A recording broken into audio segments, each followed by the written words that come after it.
দেশবাসীর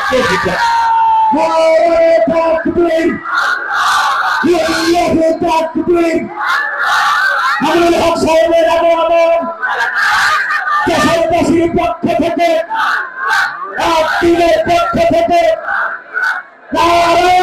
থেকে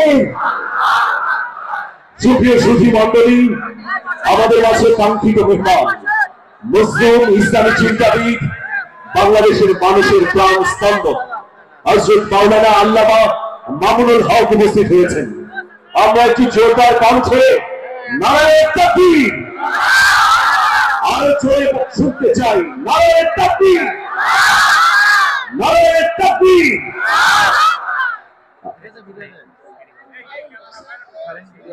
আমরা জানি যে মিথ্যা অপসৃত হয়, সত্য উদ্ভাসিত হয়। তিনি বাংলাদেশ খেলাফত মজলিসের মহাসচিব এবং হেফাজতে ইসলাম বাংলাদেশের যুগ্ম মহাসচিব। নাস্তিক ও ধর্মনিরপেক্ষতাবাদীদের বিরুদ্ধে কঠোর বক্তব্য দিয়ে তিনি বিশেষভাবে আলোচিত হয়েছেন এবং এ সংক্রান্ত সকল আন্দোলনে নেতৃত্ব দিয়েছেন। তিনি কয়েকবার গ্রেফতার হয়েছেন। তাকে অভিযুক্ত করে রাষ্ট্রদ্রোহের মামলা সহ অসংখ্য মামলা দায়ের করা হয়েছে। বাংলাদেশের বিভিন্ন গণমাধ্যম তাকে এবং তার পরিবারকে মাদ্রাসা দখলদার হিসেবে চিত্রায়িত করলে প্রকৃতপক্ষে তার প্রতিষ্ঠিত মাদ্রাসায় ফ্যাসিবাদীরা দখল করেছে। মামুনুল হক 1973 সালের নভেম্বরে ঢাকার আজিমপুরে সম্ভ্রান্ত মুসলিম পরিবারে জন্মগ্রহণ করেন। তার পিতা আল্লামা আজিজুল হক ছিলেন একজন ইসলামী পণ্ডিত এবং সহিহ বুখারীর প্রথম বাংলা অনুবাদক, যিনি সাহিত্যে হাদিস নামে সমর্থন পরিচিত। তার ভাই বোনের সংখ্যা 13। মাহফুজুল হক তার অগ্রজ, একজন প্রভাবশালী ইসলামী পণ্ডিত এবং বেফাকুল মাদারিসুল আরাবিয়া বাংলাদেশের মহাসচিব। প্রাথমিক জীবনে মামুনুল হক তার পিতা আজিজুল হকের নিকট লেখাপড়া শুরু করেন। 1985 সালে 12 বছর বয়সে তিনি লালবাগ চানপাড়া জামে মসজিদ মাদ্রাসায় কোরআনের হিফজ সমাপ্ত করেন। 1986 সালে ভর্তি হন জামিয়া রাহমানিয়া আরাবিয়া ঢাকায়।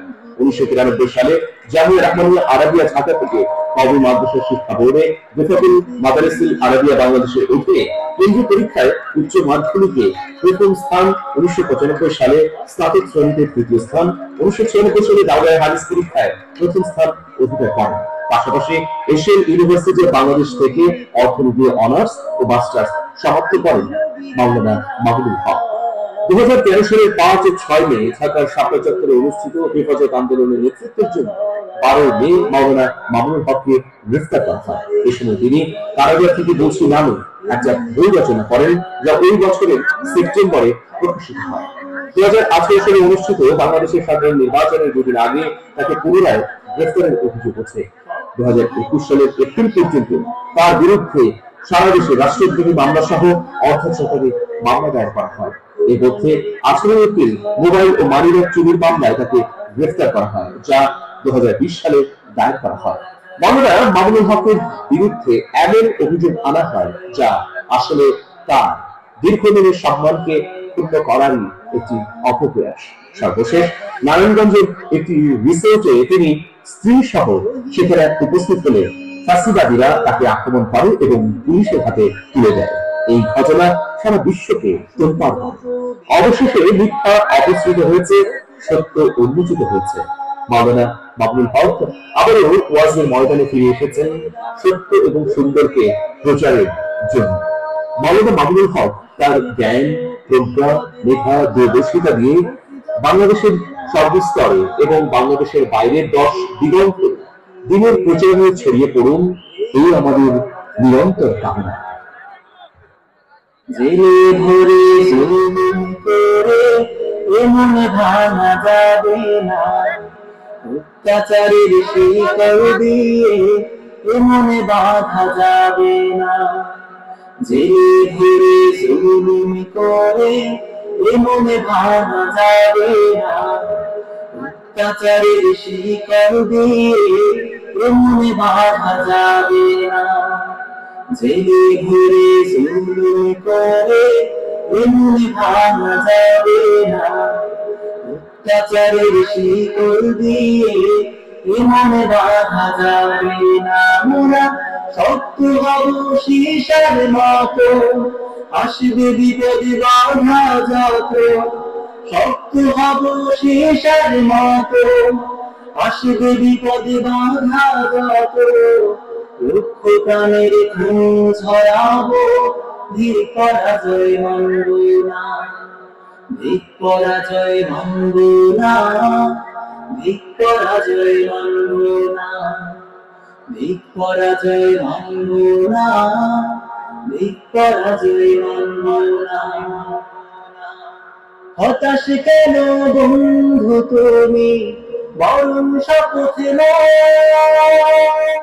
আনতে সুদিন কণ্ঠে তোমার বিপ্লবী গান গান। হতাশ কেন বন্ধু তুমি, বরং শপথ আনতে সুদিন কণ্ঠে তোমার বিপ্লবী গান গান। শহীদরা যে তাকিয়ে আছে, পিছপা হওয়া যাবে না, অত্যাচারের শিকল দিয়ে ইমানে বাঁধা যাবে না। আমরা শত্রু হব সীসার মতো, আসবে বিপদে বাঁধা যত, শত্রু হব সীসার মতো, আসবে বিপদে বাঁধা যত। লক্ষ প্রাণের খুন ঝরাবো, ধীর পরাজয় মানব না, ধীর পরাজয় মানব না, ধীর পরাজয় মানব না, ধীর পরাজয় মানব না, ধীর পরাজয় মানব না।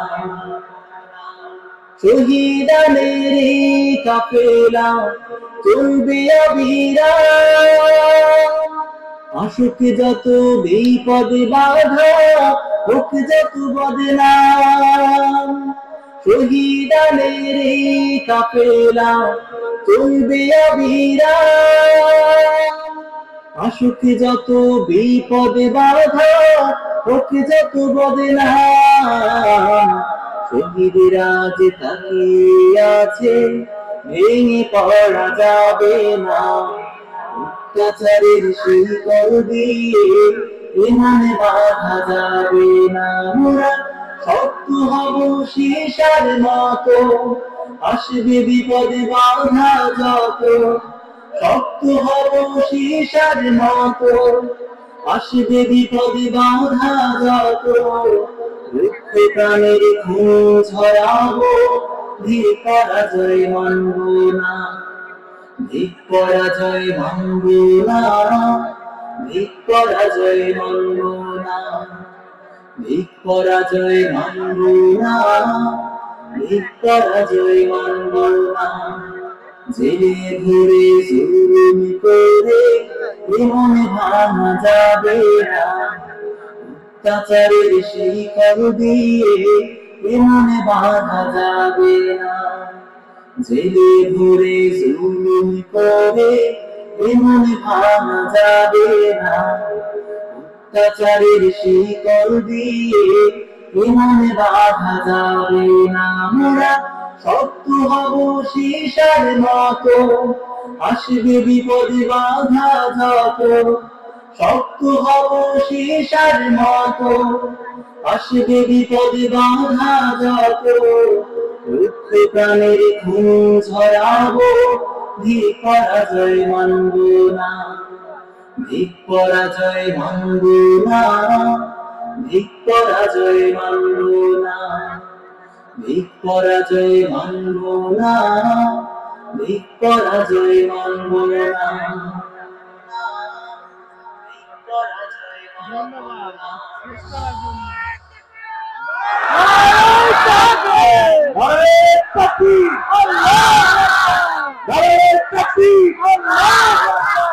কতটি আধার পর্দা পাড়ায় ভোর হলো জানিদাতা, নারঙ্গি বনে কাঁপছে সবুজ পাতা। দুয়ারে তোমার সাত সাগরের জোয়ার এনেছে ফেনা, তবু তুমি জাগলে না, তবু তুমি জাগলে না। আপনাদের মোবাইল ফোনে লাইট অন করুন। আজকে সম্মানিত মুহতারামের সৌজন্যে আমরা সব মোবাইল ফোনের লাইট গুলো দেখতে চাই, আলোর বন্যা দেখতে চাই। প্রিয় উপস্থিতি, এই 3 দিন ব্যাপী এই ব্যতিক্রমী এবং ঐতিহাসিক মাহফিলটি যিনি ঐকান্তিক চিন্তা, মেধা, প্রজ্ঞা এবং মরণ দিয়ে সাজিয়েছেন, তিনি আরেকজন নিভৃতিচারী, অন্তরাল পরায়ণ মানুষ, আমাদের অত্যন্ত প্রিয় মানুষ, বাতিঘর শেখ মহিউদ্দিন স্যার। আমরা স্যারের কাছ থেকে আজকের সম্মানিত অতিথির সংক্ষিপ্ত বর্ণনা শুনে আলোচনায় প্রবেশ করতে চাই।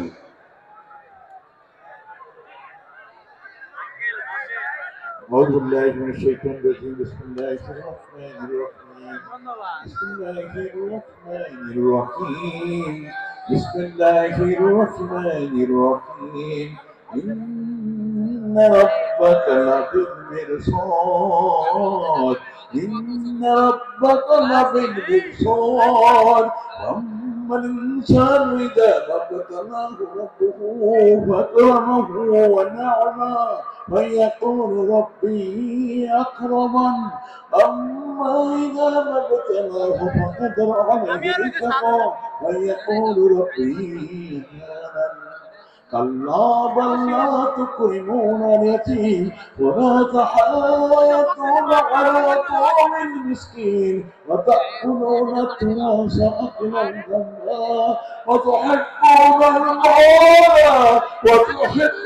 المال حبا جما كلا إذا دكت الأرض دكا دكا وجاء ربك والملك صفا صفا وقيل يومئذ بجهنم يومئذ يتذكر الإنسان أنى له الذكرى يقول يا ليتني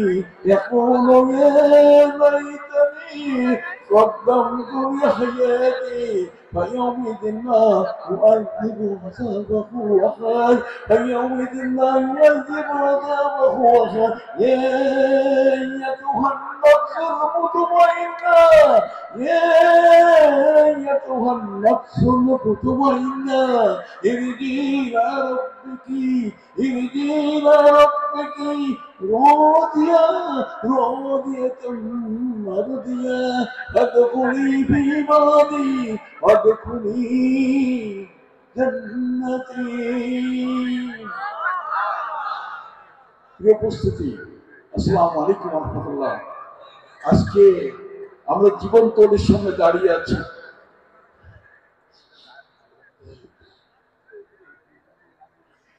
প্রিয় ভাইরা, আমরা আলেমদেরকে সম্মান করতে জানি না, আমাদেরকে আলেমদেরকে সম্মান করা শিখতে হবে।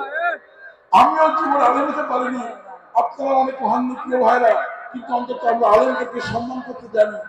যে সমস্ত জীবন তৈরিরা আমাদের সামনে দাঁড়িয়ে আছে, তাদেরকে আমরা সম্মান করি এবং তাদের কথা শুনি এবং তাদের কথা আমল করার চেষ্টা করি।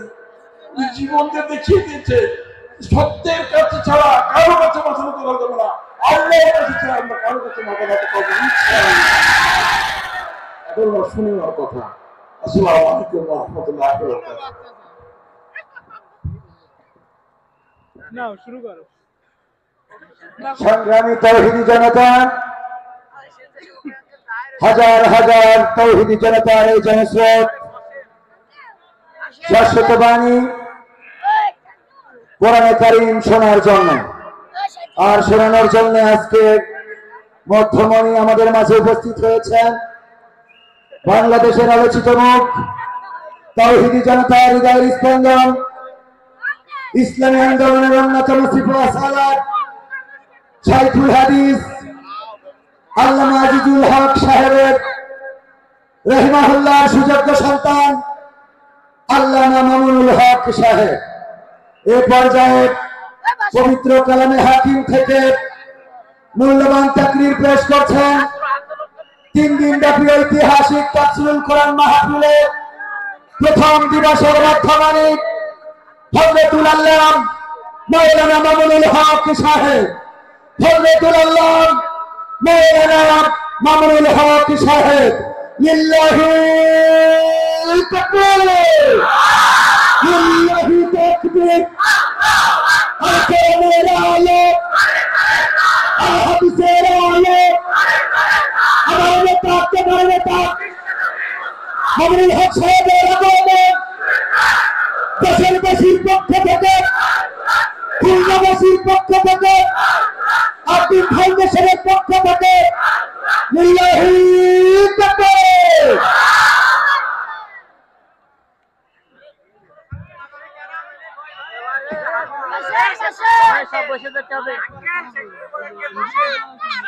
আসসালামু আলাইকুম ওয়া রাহমাতুল্লাহ।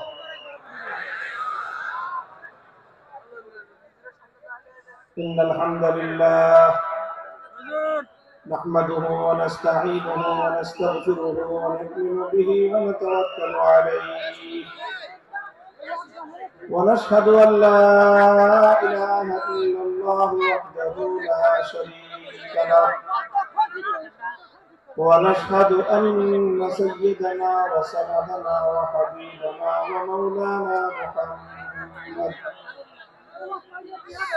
صلى الله تعالى عليه وعلى آله وأصحابه وبارك وسلم تسليما كثيرا. أما بعد فأعوذ بالله من الشيطان الرجيم. بسم الله الرحمن الرحيم. هو الذي بعث رسولا منهم يتلو عليهم آياته ويزكيهم ويعلمهم الكتاب والحكمة وإن كانوا من قبل لفي ضلال مبين. بارك الله لنا ولكم في القرآن العظيم ونفعنا وإياكم بالآيات والذكر الحكيم. اللهم صل على محمد وعلى آل محمد كما صليت على إبراهيم وعلى آل إبراهيم إنك حميد مجيد. اللهم بارك على محمد وعلى آل محمد كما باركت على إبراهيم وعلى آل إبراهيم إنك حميد مجيد.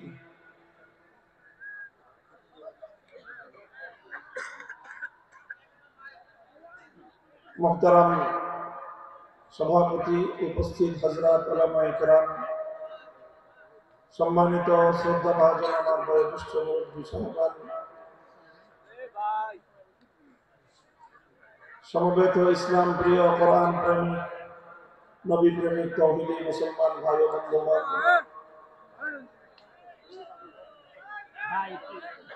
বিশেষভাবে আজকের এই আজিমুস-শান আয়োজনের স্বপ্নদ্রষ্টা এবং কেন্দ্রীয় ব্যক্তিত্ব বিশিষ্ট চিকিৎসাবিদ জনাব ডক্টর মহিউদ্দিন সাহেব এবং তার পরিবারের সদস্যবৃন্দ, আল্লাহ পাক রব্বুল আলামিনের অশেষ শুকরিয়া যে আজকে আদ্দিন সাকিনা মেডিকেল কলেজ এবং হাসপাতালের এই চত্বরে এই অঞ্চলের একটি গুরুত্বপূর্ণ আলোচিত তাফসীরুল কোরআন মাহফিলের আয়োজনে আমরা সমবেত হতে পেরেছি। রব্বুল কারীমের দরবারে কালিমাতুশ শুকরের হাদিয়া পেশ করি আলহামদুলিল্লাহ। 3 দিন ব্যাপী এই বিশাল আয়োজনের আজ প্রথম এবং উদ্বোধনী দিবস। ইতিপূর্বে আপনাদের সম্মুখে আমাদের আমন্ত্রিত মেহমান মুহতারাম মাওলানা আব্দুল হাই সাইফুল্লাহ আলোচনা করেছেন। আজকের এই আয়োজনের সভাপতি দক্ষিণবঙ্গের শীর্ষস্থানীয় ইসলামী বিদ্যার প্রাণকেন্দ্র দারুল উলুম খুলনার সম্মানিত মুহতামিম মহাপরিচালক হযরত মাওলানা মুশতাক সাহেব হাফিজাহুল্লাহ, তিনিও তার সভাপতির বক্তব্য রেখেছেন। এই পর্যায়ে আমিও আপনাদের সম্মুখে উপবিষ্ট হয়েছি, আদিষ্ট হয়েছি কোরআনে পাকের কিছু আলোচনা আপনাদের সম্মুখে উপস্থাপন করার জন্য। পবিত্র কোরআনে পাকের সূরাতুল জুমার একটি আয়াত আমি আপনাদের সম্মুখে তেলাওয়াত করেছি। একটি ঐতিহাসিক আয়াত, যে আয়াতের মধ্যে আল্লাহ পাক রব্বুল আলামিন বিশ্ব মানবতার মুক্তির দূত আল্লাহর প্রেরিত সর্বশ্রেষ্ঠ রাসূল মুহাম্মদ সাল্লাল্লাহু আলাইহি ওয়াসাল্লামের আগমনের উদ্দেশ্য এবং পৃথিবীতে তার পালিত ঐতিহাসিক কর্মসূচি সম্পর্কে একটি ধারাবাহিক আলোচনা আমরা এখানে করেছি। এই আয়াতের আলোচনার মাধ্যমে আমরা বুঝতে পারব যে মহানবী মুহাম্মদুর রাসূলুল্লাহ সাল্লাল্লাহু আলাইহি ওয়াসাল্লাম তিনি যে এক বিপ্লব সাধন করেছিলেন। একটি অন্ধকার এবং জাহেলি যুগে তিনি মরুচারী এক জাতির নিকট আগমন করে সেই আরব্য মরুচারী অসভ্য বর্বর একটি জাতিকে পৃথিবীর ইতিহাসের সবচেয়ে উন্নত, সুসভ্য, সবচেয়ে আলোকিত জাতিতে পরিণত করেছেন, যারা শুধু আরব ভূখণ্ডেই নয়, পৃথিবীর এক প্রান্ত থেকে আরেক প্রান্ত পর্যন্ত আলোকবর্তিকা হয়ে, সভ্যতার মশাল নিয়ে, মানবতার দূত হয়ে পৃথিবীর দিকে দিকে তারা ছড়িয়ে পড়েছে এবং সারা বিশ্বময় সূচিত হয়েছে মানব সভ্যতার এক অনন্য জাগরণ। এই যে রাসূল আকরাম সাল্লাল্লাহু আলাইহি ওয়াসাল্লাম এমন একটি ঐতিহাসিক বিপ্লব সাধন করলেন, কিভাবে তিনি করলেন, কি ছিল তার কর্ম প্রক্রিয়া, কেমন ভাবে তিনি এই সভ্যতার পরিবর্তন ঘটালেন, অন্ধকারে আলো ফোটালেন, বর্বরতার জায়গায় ইনসানিয়ত এবং মানবতার ফুল বাগিচা তৈরি করলেন, তার একটি ধারাবাহিক কর্মসূচির বিবরণ কোরআনে পাকের সূরাতুল জুমার মধ্যে আল্লাহ আলোচনা করেছেন। ঠিক একই ধরনের আরেকটি আয়াত সূরাতুল বাকারার মধ্যেও রয়েছে, কাছাকাছি আয়াত, সামান্য অগ্রপশ্চাতের একটু পার্থক্য সহ মূল কথাগুলো একইভাবে সূরাতুল বাকারার মধ্যে আল্লাহ পাক কাছাকাছি আরেকটি আয়াত নাযিল করেছেন। সেখানে আল্লাহ বলেছেন, রব্বানা ওয়াবআস ফীহিম রাসূলাম মিনহুম ইয়াতলু আলাইহিম আয়াতিকা ওয়া ইউআল্লিমুহুমুল কিতাবা ওয়াল হিকমাতা ওয়া ইউযাক্কিহিম ইন্নাকা আনতাল আজিজুল হাকীম। এই আয়াতটি অবতীর্ণ হয়েছে খলিলুল্লাহ ইব্রাহিম আলাইহিস সালাতু ওয়াস সালামের দোয়া হিসেবে, অর্থাৎ তিনি একটি দোয়া করেছিলেন আল্লাহর কাছে।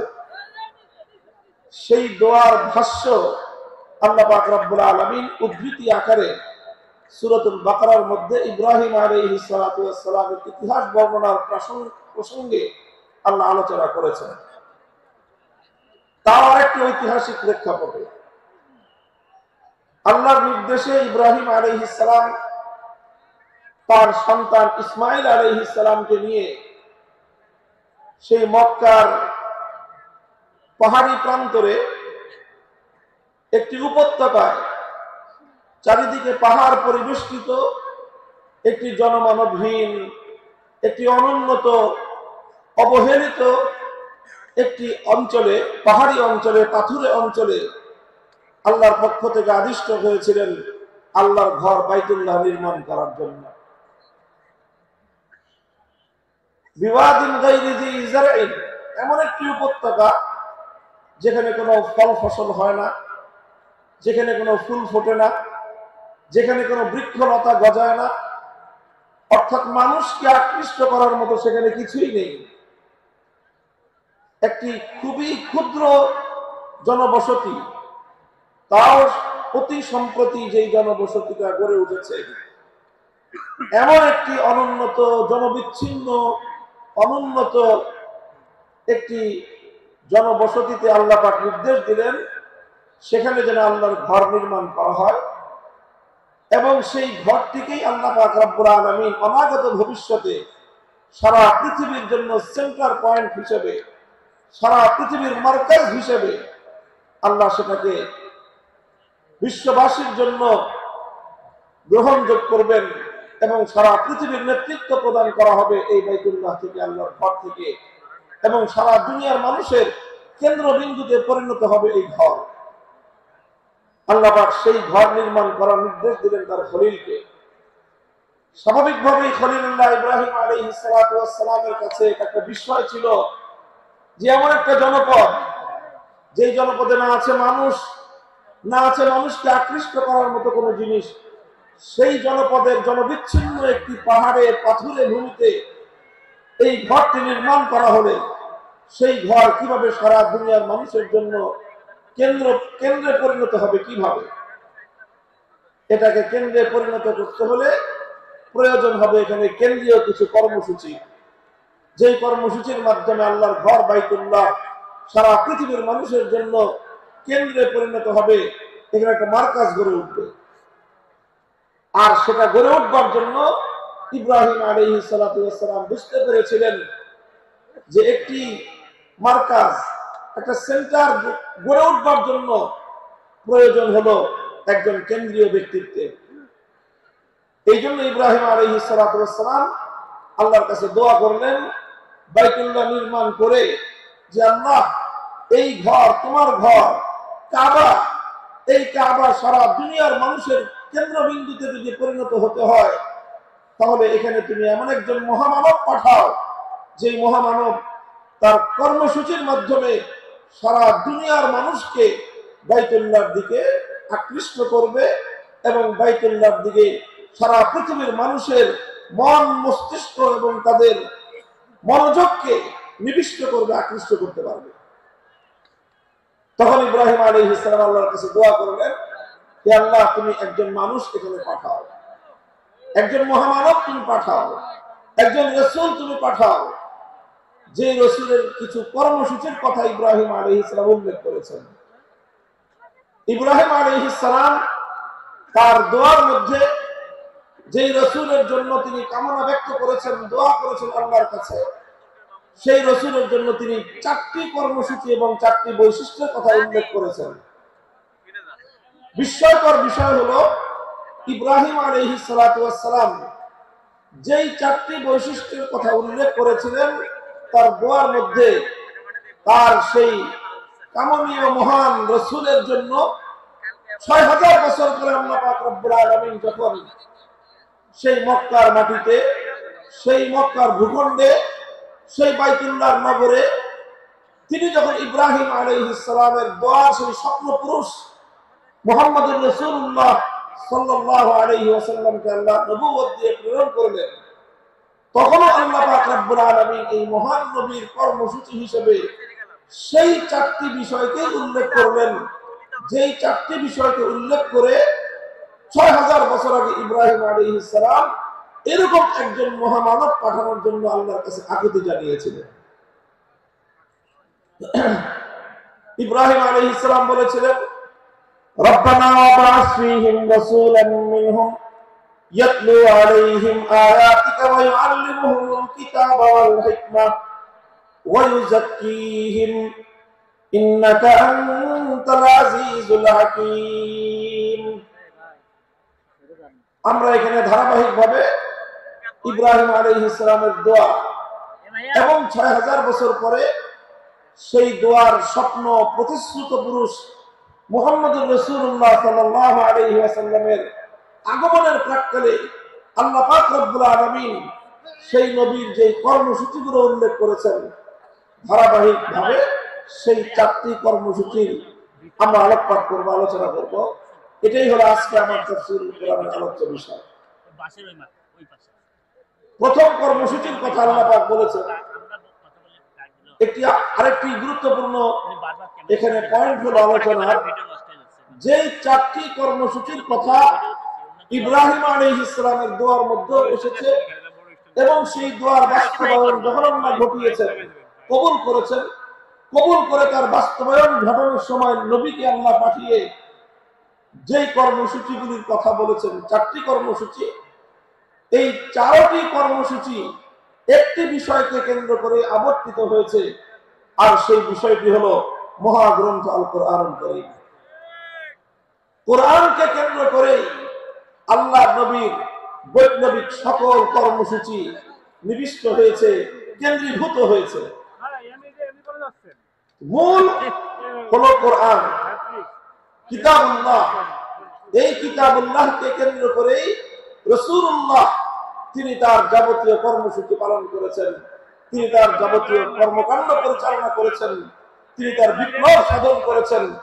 সুতরাং রাসূলুল্লাহ আনিত মহান বিপ্লবের কেন্দ্রীয় পয়েন্ট হলো, কেন্দ্রীয় বিষয় হলো কিতাবুল্লাহ। মুহতারাম হাজিরিন, আলোচনার শুরুতে আমি স্পষ্ট ভাষায় বলে দিতে চাই এবং আমার সম্মুখে উপস্থিত লাখো জনতার এই মজমাকে আমি লক্ষ্য করে বলতে চাই, আজও যদি ঘুরে যাওয়া এই সমাজকে পরিবর্তন করতে হয়, একবিংশ শতাব্দীর আধুনিক শক্তিমান এই জাহিলিয়াত আর এই বর্বরতাকে যদি নির্মূল করে সত্যিকার মানবতার ফুলবাগান তৈরি করতে হয়, কিতাবুল্লাহকে কেন্দ্র করে রাসূলুল্লাহর আনিত অনুষ্ঠিত দ্বিতীয় আদর্শের মাধ্যমে সেটা সম্ভব।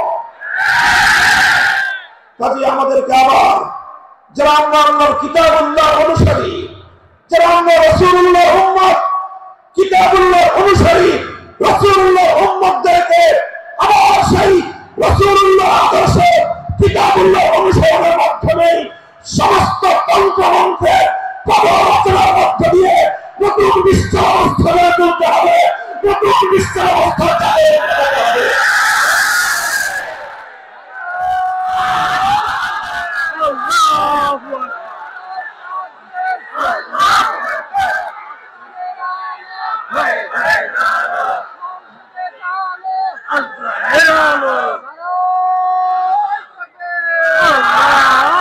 মুহতারাম হাজিরিন, রাসূল আকরাম সাল্লাল্লাহু আলাইহি ওয়াসাল্লাম যেই 4 কর্মসূচির মাধ্যমে পৃথিবীর আমূল পরিবর্তন ঘটিয়েছিলেন, আমি আবার স্মরণ করিয়ে দিচ্ছি। নবীজির 4টি কর্মসূচিরই কেন্দ্রবিন্দু ছিল কোরআন, কিতাবুল্লাহ। কিতাবুল্লাহকে কেন্দ্র করে রাসূলুল্লাহর সারা জীবনের সমস্ত দায়িত্ব পালিত হয়েছে। প্রথম দায়িত্ব ছিল আল্লাহর পয়গম্বরের, রব্বানা ওয়াবাস ফীহিম রাসূলাম মিনহুম ইয়াতলু আলাইহিম আয়াতিক। 1 নম্বর দায়িত্ব ছিল আল্লাহর মহান কিতাব কিতাবুল্লাহ, কোরআনে কারীমকে তেলাওয়াত করে শোনানো, কোরআনের তেলাওয়াতের সুমধুর ঝংকার তুলে এই মানবতার হৃদয় গহীনের মধ্যে, মানুষের হৃদয় গহীনে বিপ্লবের বীজ অঙ্কুরিত করা, বিপ্লবের বীজ রোপণ করা, জাহেলিয়াতের বিরুদ্ধে আলোর বিচ্ছুরণ ঘটানোর জন্য অন্ধকারের কুহেলিকে ভেদ করে আলোর বিচ্ছুরণ ঘটানোর জন্য মুহাম্মদুর রাসূলুল্লাহ সাল্লাল্লাহু আলাইহি ওয়াসাল্লাম সর্বপ্রথম যে কর্মসূচি আল্লাহর পক্ষ থেকে প্রাপ্ত হলেন, সেই কর্মসূচির নাম হলো তেলাওয়াতে কিতাবুল্লাহ তথা আল্লাহর কোরআনে পাকের তেলাওয়াতের মূর্ছনার মাধ্যমে, কোরআনে পাকের তেলাওয়াতের ঝংকারের মাধ্যমে সমস্ত জাহেলিয়াত এবং অন্ধকারের বীজ শুদ্ধ প্রকম্পন তৈরি করা। প্রথম দায়িত্ব ছিল তেলাওয়াতে কিতাবুল্লাহ, আল্লাহর কোরআনের তেলাওয়াত, কোরআনের রিসাইটিং, কোরআনের রিডিং করা, কোরআনের পাঠ। এক কথায় বলতে গেলে তেলাওয়াতে কিতাবিল্লাহ। আমাদেরকে খুব ভালো করে বুঝতে হবে বিষয়টা, যে কোরআনে পাকের তেলাওয়াত এটা একটা স্বয়ং সম্পন্ন কর্মসূচি। বিপ্লবের আল্লাহর নবী এই মহান পরিবর্তন, এই ইনকিলাব, এই বিপ্লবের মূল এবং সর্বপ্রথম বুনিয়াদী কর্মসূচি ছিল আল্লাহর কোরআনের তেলাওয়াত। কোরআনে পাকের তেলাওয়াত এটি একটি, আবারও বলছি, স্বয়ং সম্পন্ন কর্মসূচি। স্বয়ং সম্পন্ন কর্মসূচির অর্থ হলো যে কোরআনের তেলাওয়াত করাটাই একটা লক্ষ্য বস্তু। এমনকি একজন মানুষ যদি কোরআনের অর্থ নাও বুঝে, কোরআনের অর্থ যদি সে নাও বুঝে, তবুও কোরআনে পাকের তেলাওয়াত এর যে গুরুত্ব, এর যে তাৎপর্য বিন্দু পরিমাণ ক্ষুণ্ণ হয় না। কোরআনের তেলাওয়াত এটাই আল্লাহ রাসূল সাল্লাল্লাহু আলাইহি ওয়াসাল্লামের একটি পূর্ণাঙ্গ কর্মসূচি ছিল। পৃথিবীতে একমাত্র কিতাব, একমাত্র গ্রন্থ যার রিসাইটিং এবং যার তেলাওয়াত এটি একটি বড় ধরনের প্রভাব তৈরি করতে পারে। পৃথিবীর অন্য কোন গ্রন্থ, অন্য কোন কিতাবের অর্থ না বুঝে পাঠ করা, অর্থ না বুঝে সেটি পড়া, এর কোনো প্রভাব নেই। সেটা যে কোনো বিষয়বস্তুর গ্রন্থ হোক, বই হোক, আপনি দর্শনের বই, সাহিত্যের বই, সায়েন্সের বই, মেডিকেলের যত বইপত্র এগুলো পড়েন, যে কোনো একজন পাঠক যদি পড়ে আর যদি সে তার মর্ম না বুঝে, তার অর্থ না বুঝে, তাহলে সাহিত্যের বই পাঠ করে মর্ম না বুঝলে সাহিত্যের কিছুই শিখতে পারবে না। দর্শনের বই না বুঝে পড়লে কোনো লাভ নাই। সায়েন্স বিজ্ঞানের বই না বুঝে পড়লে কোনো লাভ নাই। মেডিকেলের বই না বুঝে পড়লে কোনো উপকারিতা হবে না, এক্সেপ্ট আল কোরআনুল কারীম। পৃথিবীতে একমাত্র কিতাব কোরআন পাক, যে কোরআন না বুঝে পড়লে সেই কোরআন মানুষের হৃদয়ের মধ্যে তার অ্যাকশন এবং তার প্রভাব তৈরি করে থাকে। কোরআন পাকের তেলাওয়াতের মধ্যে আল্লাহ পাক রব্বুল আলামিন সেই মাহাত্ম্য রেখেছেন, সেই তাৎপর্য রেখেছেন। আমরা তাফসীর, হাদিস, তাফসীর এবং সিয়ারুস সাহাবা, সাহাবায়ে কেরামের জীবনীতে তার অসংখ্য দৃষ্টান্ত খুঁজে পাই। আবু বকর সিদ্দিক রাদিয়াল্লাহু তাআলা আনহুর জীবনীতে, ইতিহাসের কিতাবে একটি ঘটনা লিপিবদ্ধ হয়। হযরত আবু বকর রাদিয়াল্লাহু আনহু একবার তিনি মক্কা ছেড়ে চলে যাচ্ছেন। পথিমধ্যে আরবের একজন প্রভাবশালী গোত্রীয় নেতা, প্রধান, ইবনুদ দাগিনাহ তার নাম, তার সঙ্গে দেখা। ইবনুদ দাগিনাহ জিজ্ঞাসা করলেন, আবু বকর কোথায় যাও? তিনি বললেন যে মক্কায় আর আমার থাকার উপায় নেই। মক্কার মানুষ আমাকে চরম উত্ত্যক্ত করেছে, আমাকে অনেক আমার অমর্যাদা করেছে, আমার উপর নির্যাতন চালিয়েছে, কাজে আমি আর মক্কায় থাকবো না, আমি মক্কা ছেড়ে চলে যাচ্ছি। ইবনুদ দাগিনাহ বলল যে আবু বকর, তোমার মতো মানুষ যদি মক্কা থেকে চলে যায়, তোমার মতো সোনার মানুষ, তোমার মতো নরম এবং মানুষের কল্যাণকামী মানুষ, পরোপকারী একজন মানুষ যদি মক্কা থেকে চলে যায়, তাহলে মক্কার জন্য এটা একটা কলঙ্কের অধ্যায় হবে। আরবের লোকেরা বলবে যে মক্কার মানুষ ভালো না, আবু বকরের মতো একজন সোনার মানুষ তাদের সাথে থাকতে পারে না। সুতরাং তোমার মক্কা ছেড়ে চলে যাওয়া চলবে না, তুমি আমার সাথে চলো। আমি দায়িত্ব গ্রহণ করছি যে মক্কায় তোমাকে কেউ কোনো ধরনের ডিস্টার্ব করবে না, তোমাকে কেউ উৎপাত করবে না, আমি তার দায়িত্ব নিচ্ছি। ইবনুদ দাগিনাহ আবু বকর সিদ্দিক রাদিয়াল্লাহু তাআলা আনহুকে নিয়ে মক্কায় আসে। মক্কার লোকজনদেরকে ডাক দিয়ে বলে, তোমরা আবু বকরের সঙ্গে কেন দুর্ব্যবহার করো? কেন তোমরা আবু বকরকে উত্ত্যক্ত করো?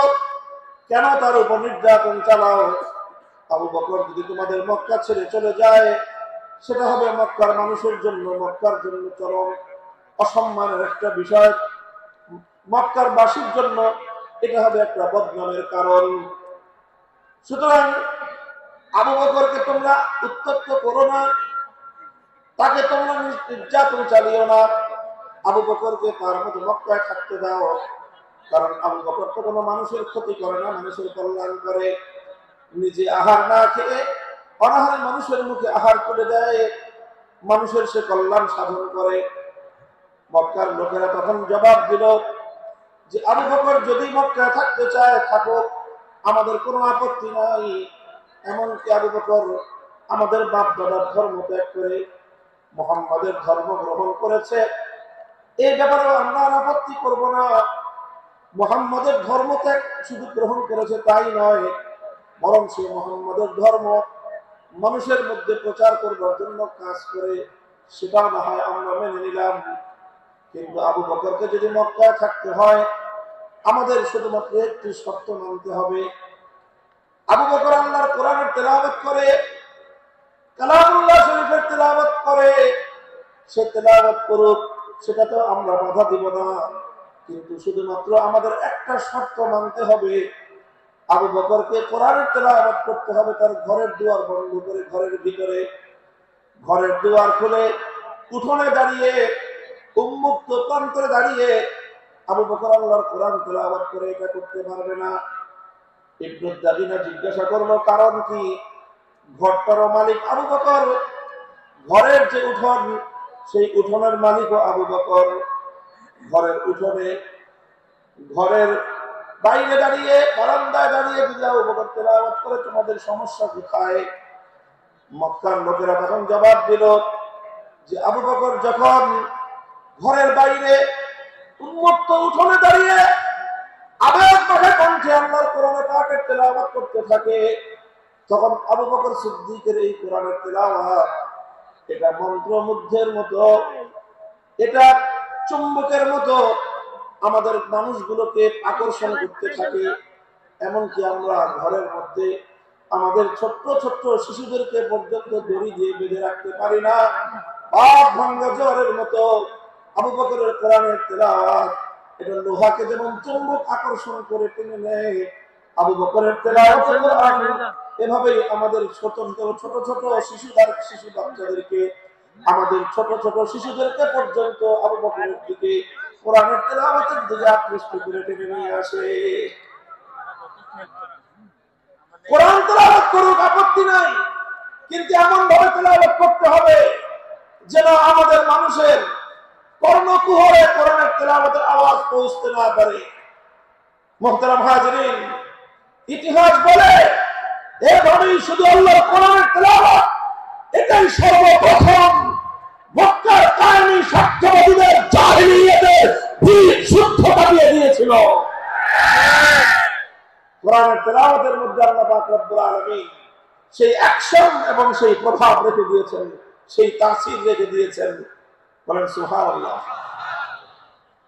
আজ কোরআনে পাকের তেলাওয়াত আমরা ছেড়ে দিয়েছি, ভুলে গিয়েছি। খুবই স্বল্প পরিমাণ মানুষ উম্মতের মধ্য থেকে আল্লাহর কোরআনে পাকের বিশুদ্ধ তেলাওয়াত করতে পারে। কোরআনের সেই তেলাওয়াতের সেই পরিবেশ আবার জিন্দা করা চাই। যারা ইসলামী সমাজ গঠন করতে চায়, যারা জাহিলিয়াতকে দূর করে, অন্ধকারকে তিরোহিত করে আলোক ভক্তিকে প্রজ্বলিত করতে চাই, দিকে দিকে মানুষের কানে কানে প্রতিটি ঘরে ঘরে আল্লাহর কোরআনের তেলাওয়াতের সুরে মুখে এই জাহিলিয়াতের কবর রচনা করবার বিপ্লব শুরু করতে হবে।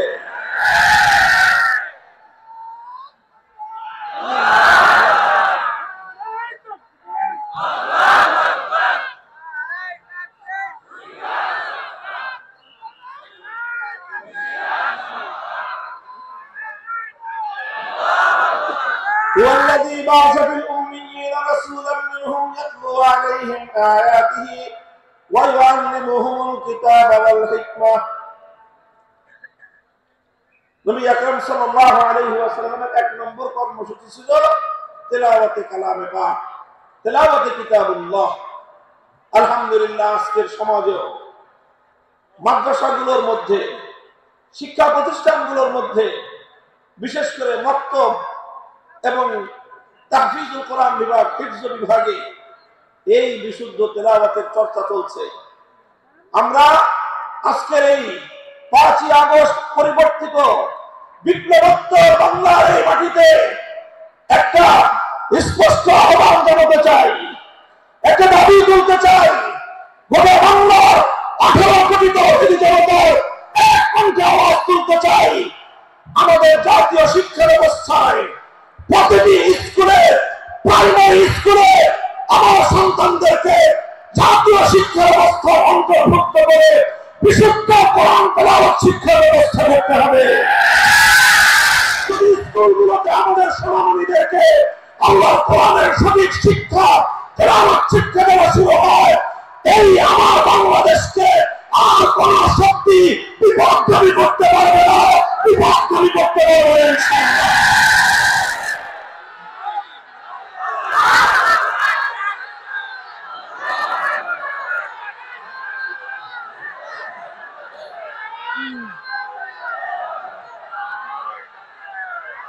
এদেশের মুসলমানদের ট্যাক্সের পয়সা দিয়ে রাষ্ট্রীয় অর্থে আমাদের সন্তানদের শিক্ষা ব্যবস্থা পরিচালিত হয়। সেই শিক্ষা ডারউইনের মতবাদ শেখানো হবে, সেই শিক্ষা ব্যবস্থায় সেখানে নানা ধরনের গাঁজাখুরি গল্প শেখানো হবে, সেখানে বিবর্তনবাদের মতো চরম বিতর্কিত আগ্রহণযোগ্য মতবাদ শিক্ষা দেওয়ার নামে সভ্য যুগে অসভ্যতা এবং বর্বরতার শিক্ষা দেওয়া হবে, ট্রান্সজেন্ডারের মতো চরম বিতর্কিত শিক্ষা দেওয়া হবে। সেখানে বৈষম্যের মতো এই সকল শিক্ষা দীক্ষার মাধ্যমে একটি অসভ্য পাশ্চাত্যের উলঙ্গ অর্থলঙ্গ সমাজ তৈরি করার যে অপচেষ্টা নতুন বাংলাদেশ সেটা বরদাস্ত হবে না।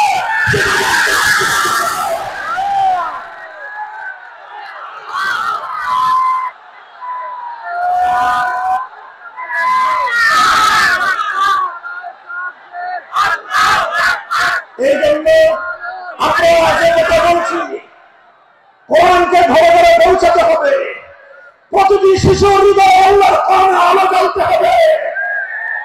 আমাদের জাতীয় শিক্ষা ব্যবস্থায় প্রতিটি প্রাইমারি স্কুলে একজন কোরআনের শিক্ষক নিয়োগ দিয়ে বিশুদ্ধ তেলাওয়াতের এই আওয়াজ আজ বাংলাদেশে গণদাবিতে পরিণত করতে হবে।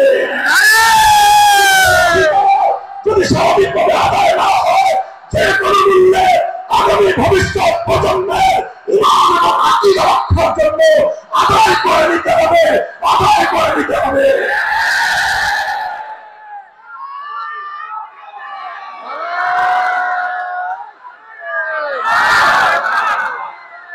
মুহতারাম হাজিরিন, এখানে বিভিন্ন শ্রেণী পেশার মানুষ রয়েছেন, আইন শৃঙ্খলা রক্ষাকারী বাহিনীর ভাইয়েরা রয়েছেন, গোয়েন্দা সংস্থার লোকেরা রয়েছেন, এখানে বিভিন্ন শিক্ষা প্রতিষ্ঠানের শিক্ষক শিক্ষিকা মহোদয় রয়েছেন, অনেক শিক্ষা প্রতিষ্ঠানের পরিচালক মন্ডলীর সদস্যরা রয়েছেন।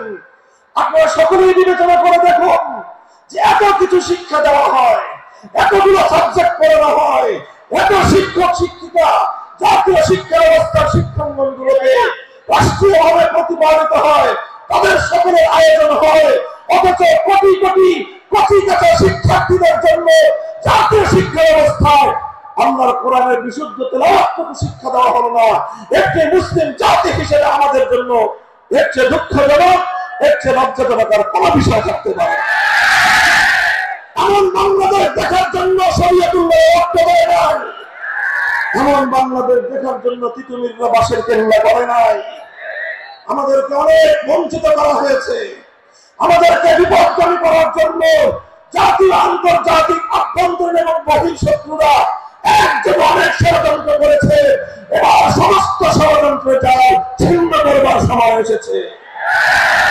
আমরা সকলেই যদি যার যার জায়গা থেকে এই আওয়াজ উঠাই যে সব শিক্ষা থাকতে পারবে, সমস্ত কিছু শিখবে আমাদের শিক্ষার্থীরা, প্রাইমারি লেভেলে অন্তত বিশুদ্ধ তেলাওয়াতের শিক্ষা থাকবে না কেন? আল্লাহ পাক রব্বুল আলামিন আমাদের এই ঈমানী দাবি উপলব্ধি করে এই রাষ্ট্র ব্যবস্থাকে যথাযথ পদক্ষেপ গ্রহণ করার তৌফিক দান করুন। এটা ছিল প্রথম কর্মসূচির কথা বলছিলাম।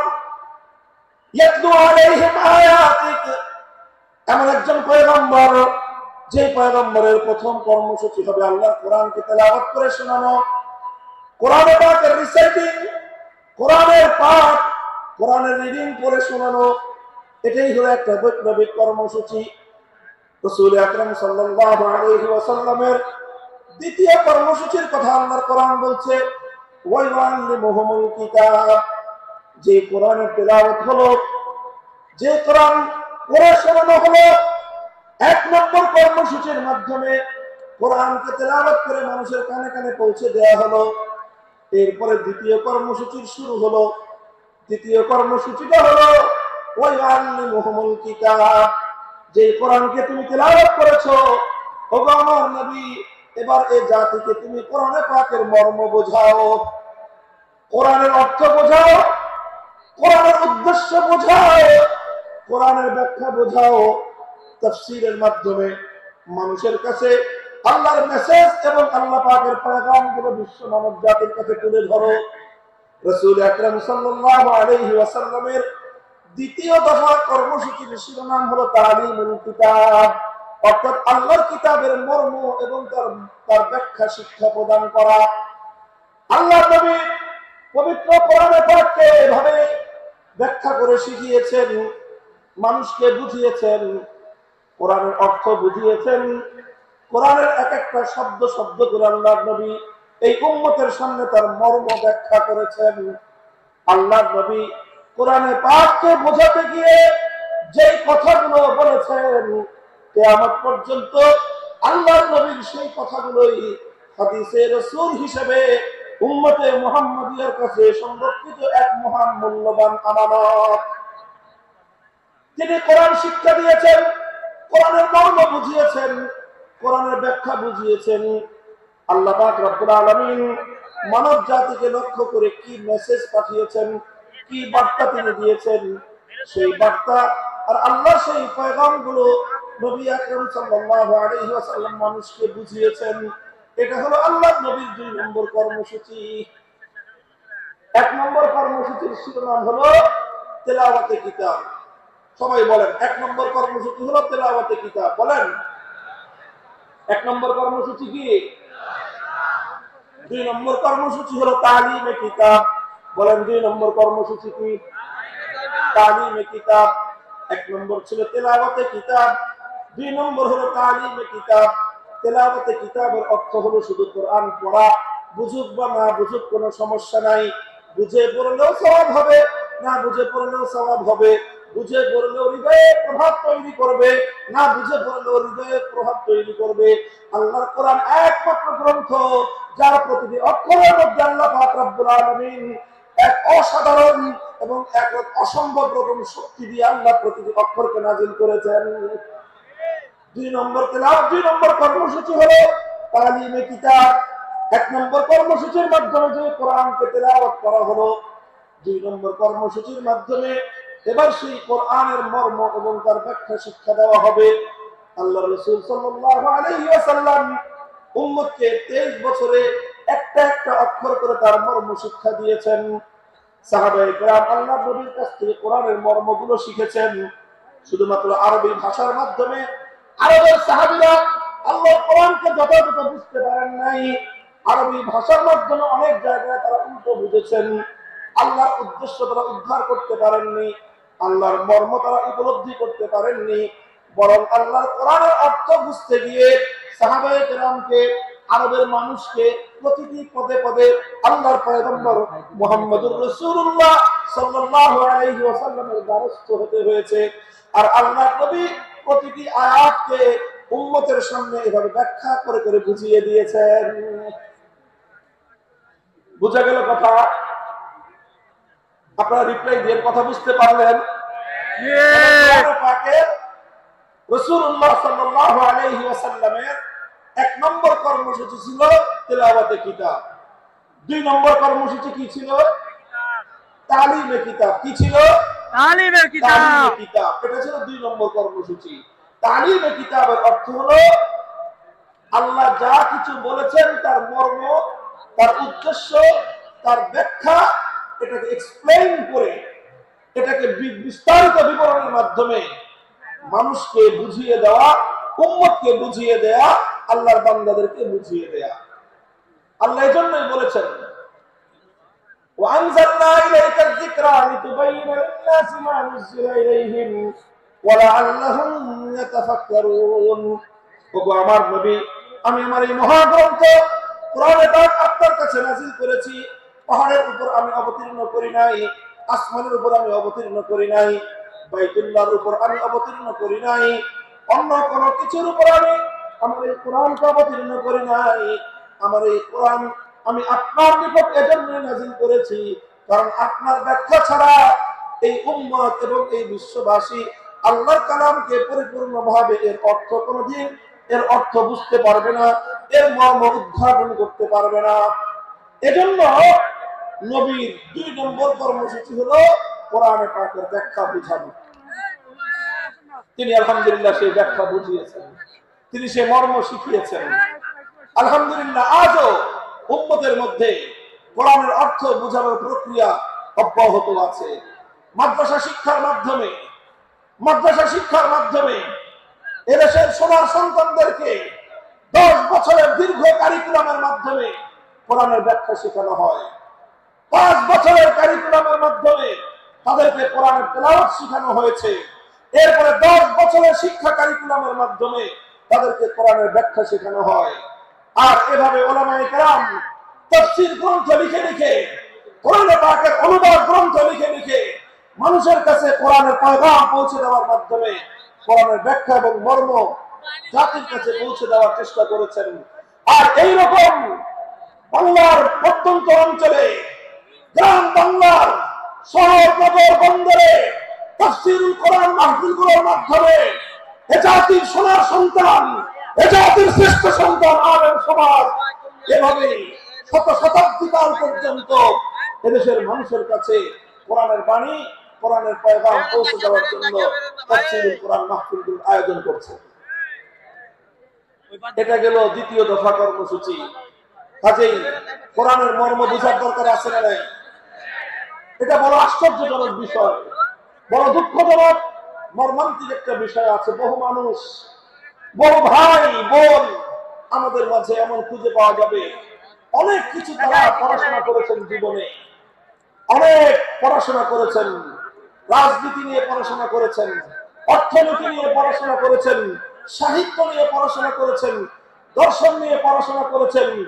নভেল নাটক পড়ার তো কোনো নিয়মটা নাই। কত ধরনের পড়াশোনা, একাডেমিক পড়াশোনা, একাডেমির বাইরে, বিভিন্ন পাঠ্যপুস্তকের বাইরে কত কিছুর পড়াশোনা অনেক মানুষ আমরা করি। কিন্তু বহু মানুষ, আল্লাহর অনেক এমন বান্দা, আল্লাহর নবীর এমন অনেক উম্মত রয়ে গিয়েছে, জীবনের 60, 70, 80 বছর বয়সে অন্তত একবারের জন্য হলেও আল্লাহর কোরআনের সূরাতুল ফাতিহার আলহামদুলিল্লাহ থেকে সূরাতুল নাসের মিনাল জিন্নাতি ওয়ান নাস পর্যন্ত পূর্ণ কোরআনে পাকের ব্যাখ্যা তো দূরের কথা, অনুবাদটুকুও একবার কেউ পড়ে দেখে নাই। এমন মানুষ সমাজে আছে না নাই? বলেন আছে না নাই? আমি মনে করি যারা এই কাজটুকু আমরা করি নাই, তারা আমরা আল্লাহর পক্ষ থেকে আমাদের প্রতি নাজিলকৃত আল্লাহর সর্বশ্রেষ্ঠ নিয়ামত আল্লাহর কোরআন কিতাব আল্লাহর সঙ্গে আমরা বিশ্বাসঘাতকতা করেছি, চরম দায়িত্বহীনতার পরিচয় দিয়েছি।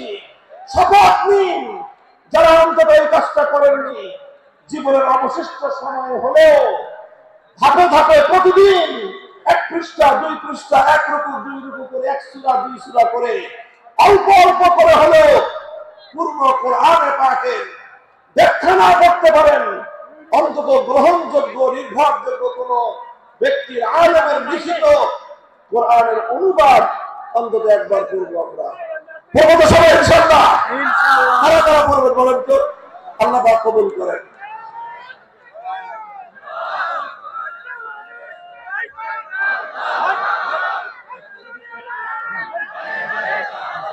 আমরা আল্লাহ কোরআনের আলো ঘরে ঘরে জানতে চাই। ঘরে ঘরে জানার আগে অন্তত প্রথম আমাদের হৃদয়ে গহীনে আল্লাহর কোরআনের আলো জ্বালতে হবে। প্রতিটি মুসলমান কোরআনের তেলাওয়াত শেখার চেষ্টা করতে হবে। দ্বিতীয়ত, কোরআনের মর্ম বোঝার জন্য তালিমে কিতাবের কর্মসূচির আওতায় আমাদের আসতে হবে। আল্লাহর নবীর প্রথম কর্মসূচি তেলাওয়াতে কিতাবের আওতায় এসে কোরআনে পাকের তেলাওয়াত শিখতে হবে। কোরআনে পাকের দ্বিতীয় কর্মসূচি, রাসূলুল্লাহর দ্বিতীয় কর্মসূচি তালিমে কিতাবের আওতায় এসে অন্তত জীবনে একবার হলো পবিত্র কোরআনে পাকের অনুবাদ ফার্স্ট টু লাস্ট আগাগোড়া একবার অন্তত আপনি অধ্যয়ন করুন। আমি আত্মবিশ্বাসের সঙ্গে বলতে পারি, একজন মানুষ যদি মনোযোগ সহকারে পূর্ণ কোরআনে পাক একবার অনুবাদ পাঠ করে, কোরআন তার হৃদয়ের গহীনে এমন প্রভাব তৈরি করতে পারবে, পৃথিবীতে আর কোনো কিছু তার হৃদয়ে এত গভীর প্রভাব তৈরি করতে পারবে না। এটা হলো দ্বিতীয় দফা কর্মসূচি। 3 নম্বর কর্মসূচি হলো আল্লাহর পয়গম্বরের ওয়াইআল্লিমুহুমুল কিতাবা ওয়াল হিকমাহ, তালিমে হিকমত। 3 নম্বর কর্মসূচি হলো তালিমে হিকমত। কি বললাম বলেন তো? তালিমে হিকমত বলেন সবাই, তালিমে হিকমত। 1 নম্বর কর্মসূচি ছিল তেলাওয়াতে কিতাব, 2 নম্বর কর্মসূচি ছিল তালিমে কিতাব। আল্লাহর নবীর 3 নম্বর কর্মসূচি হলো তালিমে হিকমত। 3 নম্বর কর্মসূচি কি চলে বলেন? তালিমে হিকমত। তালিমে হিকমত কি জিনিস? তাফসীরে মাআরিফুল কোরআন পাকের তাফসীর মাআরিফুল কোরআনের মধ্যে আল্লামা মুফতি শফি রহমাতুল্লাহি আলাইহি, পাক ভারত উপমহাদেশের মুফতি আজম, যিনি সহ অনেক মুফাসসিরিনে কেরামগণ তালিমে হিকমতের যে অগ্রগণ্য ব্যাখ্যা লিখেছেন, সেটা হলো এই তালিমে হিকমত মানে হলো যে প্রথমে কোরআনে পাকের তেলাওয়াত করা হলো, এটা ছিল 1 নম্বর কাজ। তারপরে কোরআনে পাকের মর্ম এবং তার অর্থ এবং তার ব্যাখ্যা শিক্ষা দেওয়া হলো, এটা ছিল তালিমে কিতাব। এটা ছিল 2 নম্বর কর্মসূচি। বন্ধুগণ, আল্লাহর পাক রব্বুল আলামিন তার নবীকে বলেছেন, শুধুমাত্র মৌখিকভাবে কোরআনের অর্থ বুঝিয়ে দিলেই এই জাতি আমার বান্দারা এই কোরআনকে পরিপূর্ণ অনুধাবন করতে পারবে না। শুধুমাত্র ব্যাখ্যা শোনায় দিলে, শুধুমাত্র অর্থ শোনায় দিলে, অথবা শুধুমাত্র ব্যাখ্যা পড়ায় দিলে, শুধু পড়ানো আর শোনানোর দ্বারাই আল্লাহর কোরআনকে এই জাতি পরিপূর্ণভাবে অনুধাবন করতে পারবে না। বরং কোরআনে পাক এটাকে যদি এই জাতির কাছে পরিপূর্ণভাবে উপস্থাপন করতে হয়, আল্লাহর বান্দাদেরকে যদি কোরআনে পাক পরিপূর্ণভাবে বোঝাতে হয়, তাহলে কোরআনের মর্ম বলার পাশাপাশি যে কাজটা করতে হবে সেটা হলো পবিত্র কোরআনে পাককে যথাযথভাবে এর যে সকল বিষয়গুলোর সাথে প্র্যাকটিসের সম্পর্ক রয়েছে, সেই বিষয়গুলোকে আল্লাহর নবী প্র্যাকটিক্যাল বাস্তবায়ন করে দেখায় দেওয়া, এটার নামই হলো তালিমে হিকমত।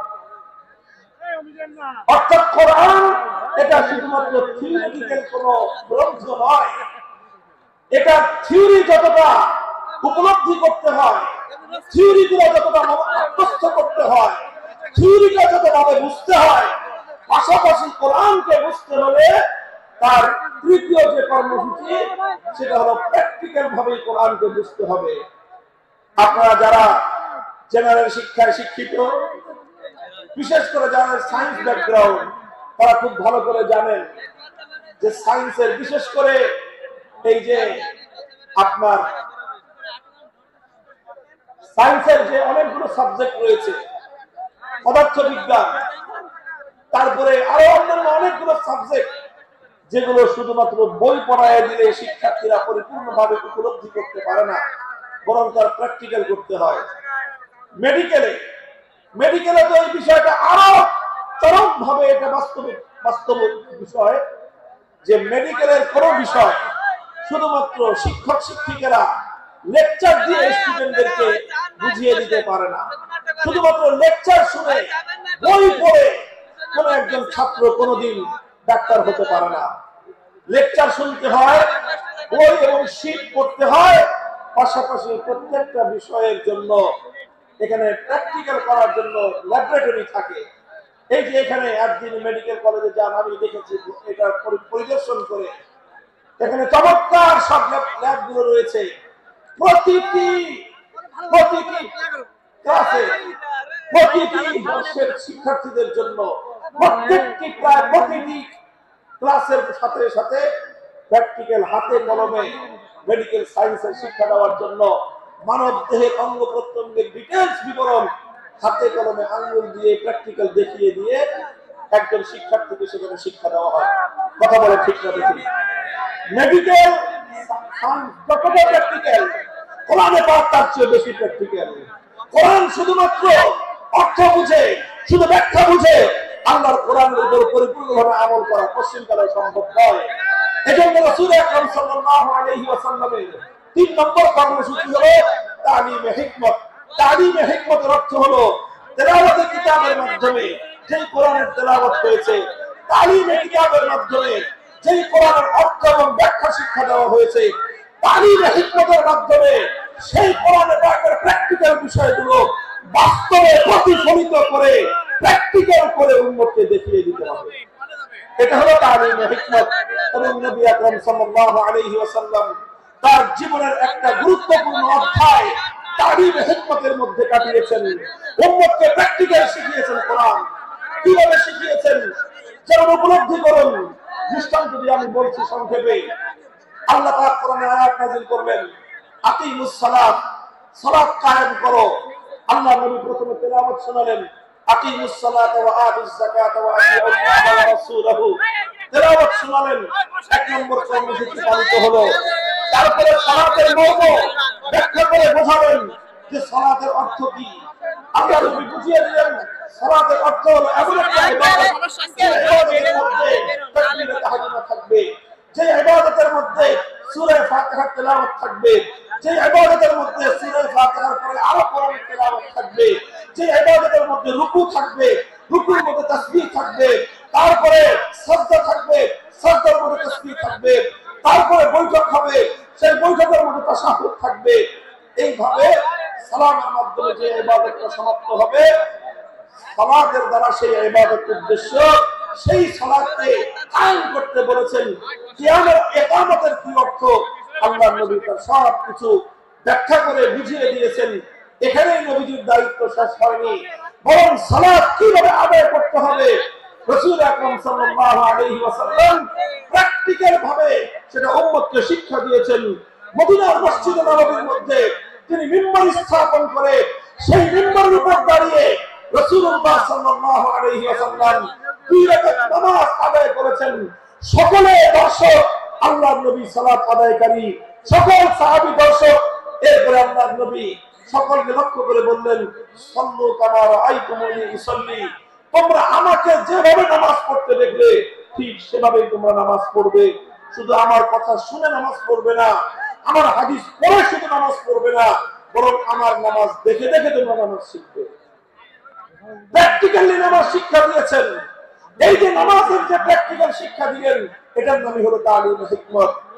এটা শুধু নামাজের ক্ষেত্রেই নয়, জীবনের প্রতিটি ক্ষেত্রে প্রত্যেকটি কর্মকাণ্ড একজন মুমিনের প্রতিটি কর্মকাণ্ডের প্র্যাকটিক্যাল নমুনা আল্লাহর নবীর জীবন থেকে গ্রহণ করতে হয়।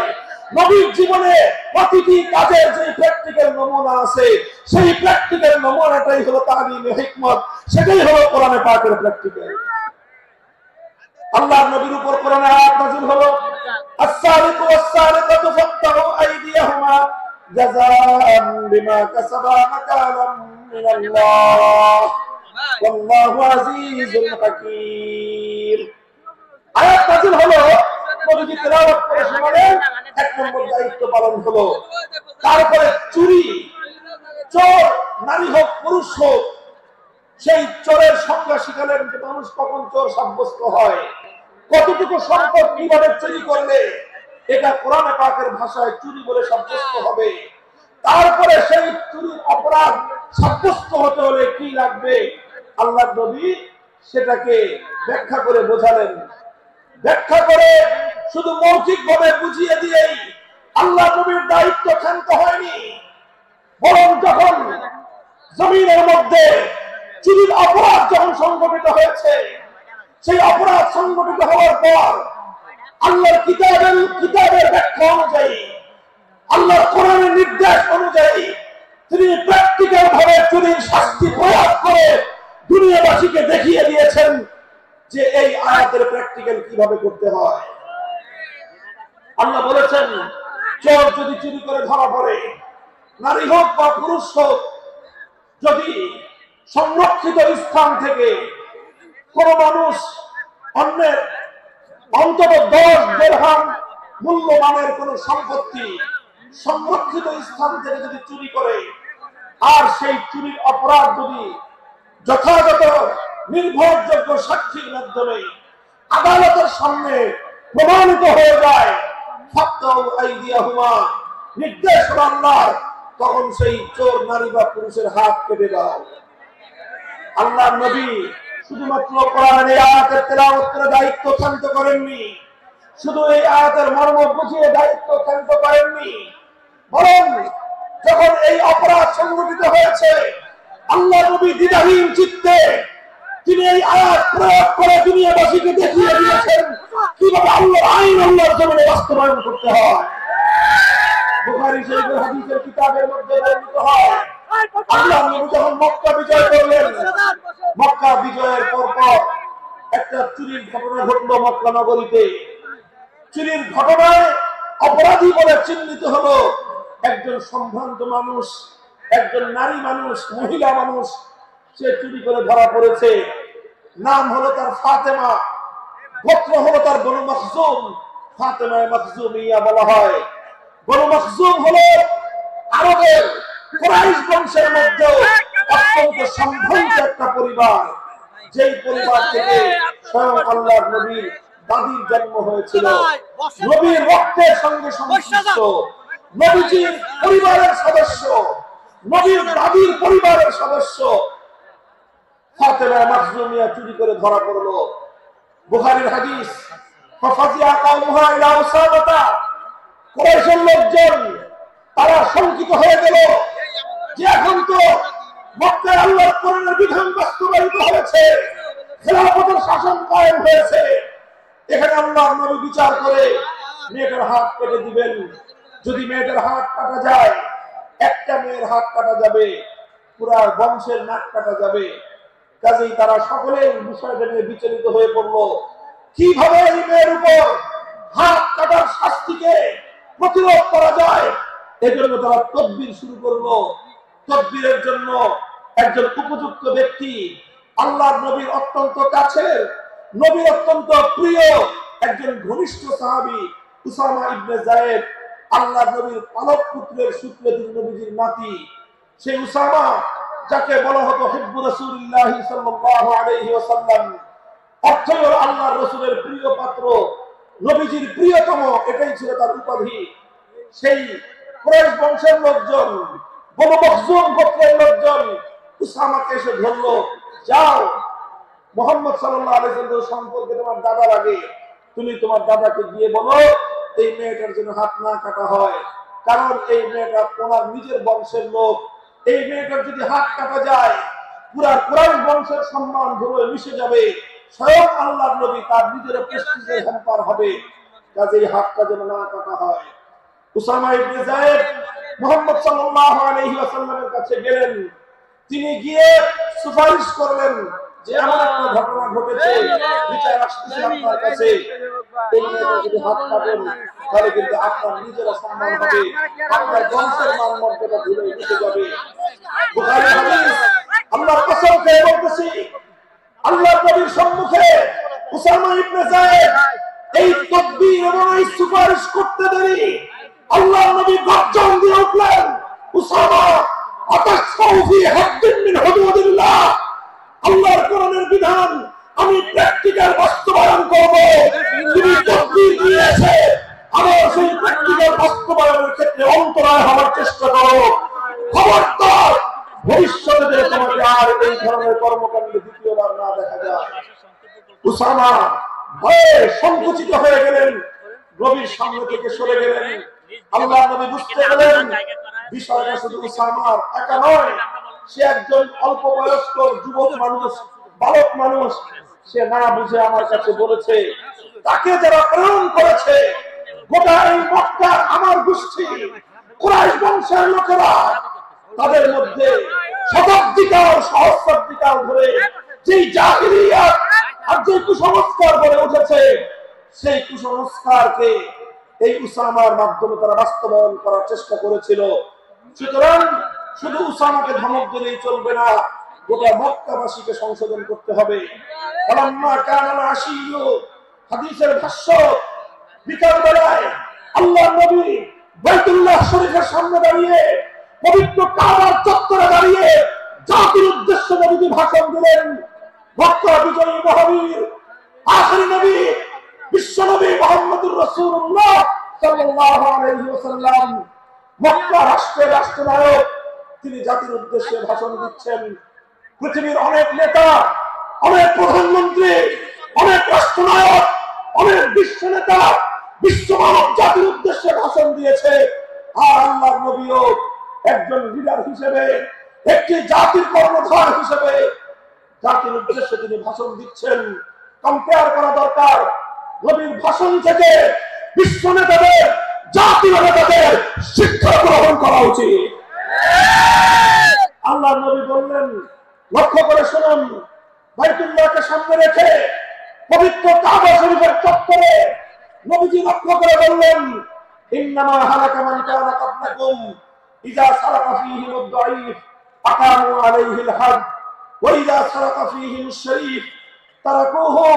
হে আমার জাতি, শুনে রাখো, পৃথিবী থেকে অনেক সম্প্রদায়, অনেক জাতি, অনেক কওমকে আল্লাহ পাক রব্বুল আলামিন ধ্বংস করে দিয়েছেন। তাদের ধ্বংসের পিছনে একটা বড় কারণ ছিল, একটা অপরাধে তাদেরকে আল্লাহ ধ্বংস করে দিয়েছেন। সেই অপরাধটা ছিল ইযা সারাকা ফীহিম আদ-দাঈফ আকামু আলাইহিল হাদ ওয়া ইযা সারাকা ফীহিম আশ-শরীফ তারাকুহু। যখন তাদের সম্প্রদায়ের মধ্যে কোন সম্ভ্রান্ত লোক, কোন প্রভাবশালী লোক, কোন ক্ষমতাবান লোক যখন অপরাধ করত, যখন কোন প্রভাবশালী লোক অপরাধ করত, কোন নেতার আপনজন, কোন মন্ত্রীর আত্মীয় স্বজন, কোন সরকারি দলের লোকজন, কোন টাকা পয়সাওয়ালা, কোন বড় লোক, কোন প্রভাবশালী ব্যক্তি, কোন সম্ভ্রান্ত ব্যক্তি যখন অপরাধ করত, তখন সেই সম্ভ্রান্ত ব্যক্তির উপর তারা আইনের শাসন প্রয়োগ না করে তারা বিষয়টাকে চেপে যেত। তার উপর আইন প্রয়োগ না করে, শাস্তি বিধান বাস্তবায়ন না করে তাদেরকে ছেড়ে দেওয়া হতো। ওয়াইজা সারাকা ফীহিম আদ-দাঈফ, আর একই অপরাধ যখন দুর্বল মানুষ করত, খেটে খাওয়া মানুষ, মেহনতি মানুষ, রিকশাওয়ালা, শ্রমিক, ঠেলাগাড়ি চালক, নৌকার মাঝি, মজদুর, পথের টোকাই, এই শ্রেণীর দুর্বল মানুষ যখন অপরাধ করত, যেই অপরাধ করে মন্ত্রীর দুলাভাই ছাড়া পেয়েছে, যেই অপরাধ করার পরে এমপির সারা শাস্তি হয় নাই, যেই অপরাধ করার পরে শিল্পপতির বিচার হয় নাই, যেই অপরাধ করার কারণে রাজনৈতিক নেতার কোনো বিচার হয় নাই, একই অপরাধ দুর্বল, গরিব, অসহায় মানুষ করার পরে তার উপর আইনের শাসন 100 ভাগের জায়গায় 200 ভাগ বাস্তবায়ন করা হয়। আল্লাহ নবী বলেছেন, পৃথিবীতে ইসলাম এসেছে শুধুমাত্র ইবাদত, নামাজ, রোজা, হজ, যাকাতের বিধান বাস্তবায়নের জন্য নয়। ইসলাম দুনিয়াতে আগমন করেছে, তার আগমনের অন্যতম উদ্দেশ্য হলো সমস্ত বৈষম্য দূর করে, জুলুম আর বেইনসাফি দূর করে বিশ্ব সভ্যতায় ন্যায় ও ইনসাফ কায়েম করা।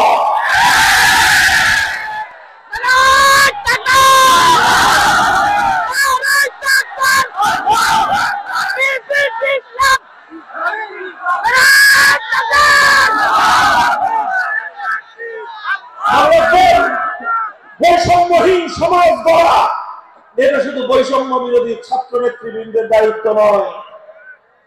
বৈষম্যহীন সমাজ গড়া, এটা শুধুমাত্র বৈষম্য বিরোধী ছাত্র নেতৃবৃন্দের দায়িত্ব নয়। বৈষম্যহীন সমাজ গড়া সর্বপ্রথম আল কোরআনের সাইন্টিস্টদের দায়িত্ব। বৈষম্যহীন সমাজ গড়া সর্বপ্রথম আল্লাহ নবীর সত্যিকার উম্মতদের দায়িত্ব। হাত মুষ্টিবদ্ধ করো, সমাজ থেকে সকল বৈষম্যের কবর রচনা করবো সম্ভব নয়।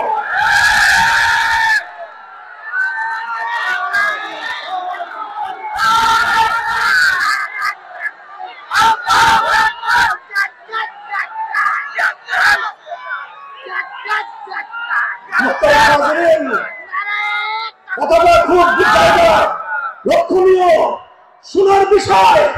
যারা একটা বৈষম্যহীন সমাজ দেখতে চায়, যারা জীবনের অত্যাচারে অতিষ্ঠ হয়ে গিয়েছে, তাদের জীবনকে এই ধরনের অন্যায়, অবিচার, জুলুম, শাসন, স্বৈরতন্ত্র তাদের অন্তর হৃদয়কে জ্বালিয়ে পুড়িয়ে ছারখার করে দিয়েছে। হে হতাশাগ্রস্ত জাতি, আসল কোরআনের কাছে আমরা তোমাদেরকে মুক্তির বার্তা শোনাই, আমরা তোমাদেরকে সান্ত্বনার বাণী শোনাবো। আসো হাতে হাত রাখি, সমস্ত বৈষম্য জুলুম স্বৈরতন্ত্রের কবর রচনা করে আল্লাহ কোরআনের সমাজ গড়বার জন্য হাতে হাত রাখি।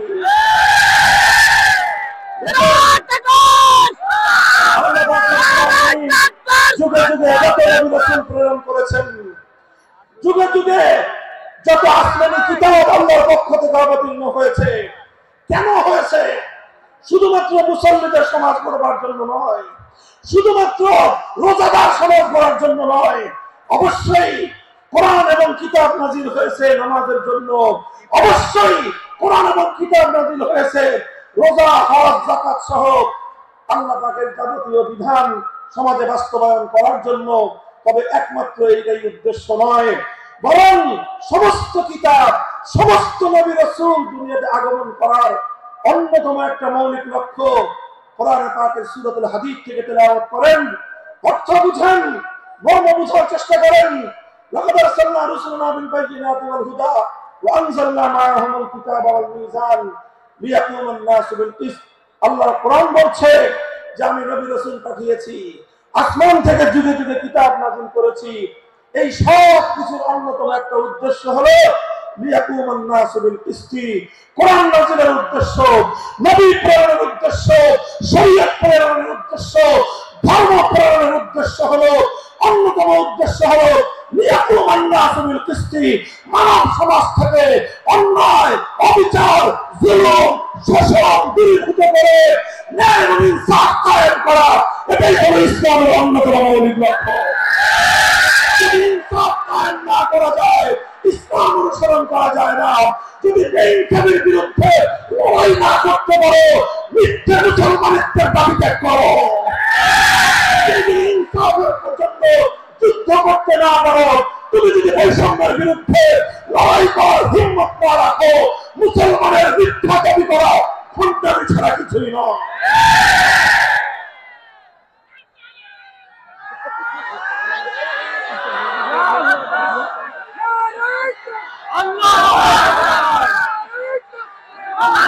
এই জন্য আমাদেরকে বুঝতে হবে, আমাদের জীবনের অন্যতম মিশন, যে জন্য আল্লাহ তার নবীদেরকে পাঠিয়েছেন, নবীদের জীবনের মিশন যা ছিল, নবীর উত্তরাধিকারী, নবীর অনুসারীদের জীবনের মিশন সেটাই হবে। বলেন কথা ঠিক না ঠিক? যে পথে গিয়েছে নবীদের জীবন, সে পথে যাবে আমাদের জীবন। এটা ছিল নবীদের ভীষণ, সেটাই হবে আমাদের ভীষণ। যদি এটাই হয় সত্য কথা, এটাই যদি হয় শপথ, তবে বৈষম্যহীন সমাজ গড়বার জন্য যা করতে হয় তাই তো আমার তোমার জিম্মাদারি। যদি সেজন্য আমাদেরকে ঘাম ঝরাতে হয়, ঘাম ঝরানো আমাদের দায়িত্ব। আর যদি সেজন্য চোখের অস্ত্র দিতে হয়, চোখের অস্ত্র দেওয়া আমাদের দায়িত্ব। যদি সম্পদের কোরবানি করতে হয়, মাল সম্পদের কোরবানি করা, সেটাই আমাদের জীবনের দায়িত্ব এবং উদ্দেশ্য। আর সর্বোপরি যদি একটি বৈষম্যহীন সমাজ করবার জন্য শাহাদাতের রক্ত দিতে হয়, আবু সাঈদের মতো বৈষম্যের বিরুদ্ধে বুক পেতে দিয়ে জীবন দেওয়ার জন্য শপথ নিতে হবে।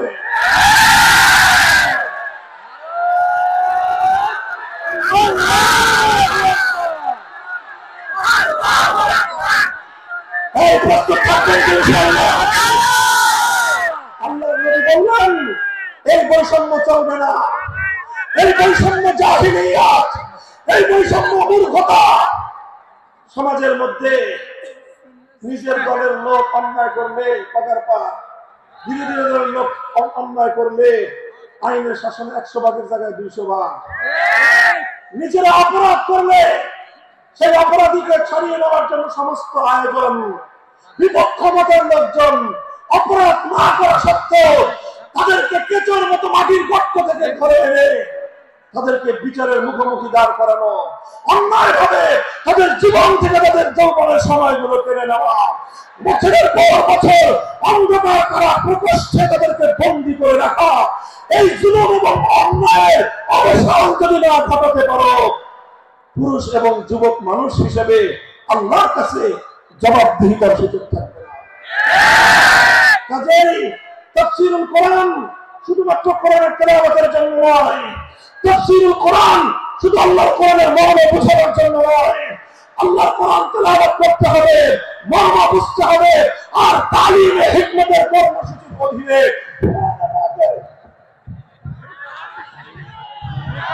কোরআনের পাকের এক-একটা আয়াত, কোরআনের এক-একটা বিধান আল্লাহর জমিনে বাস্তবায়ন করার জন্য আমাদের জীবন যৌবনের বাজি লাগায় দিতে হবে, বাজি লাগায় দিতে হবে।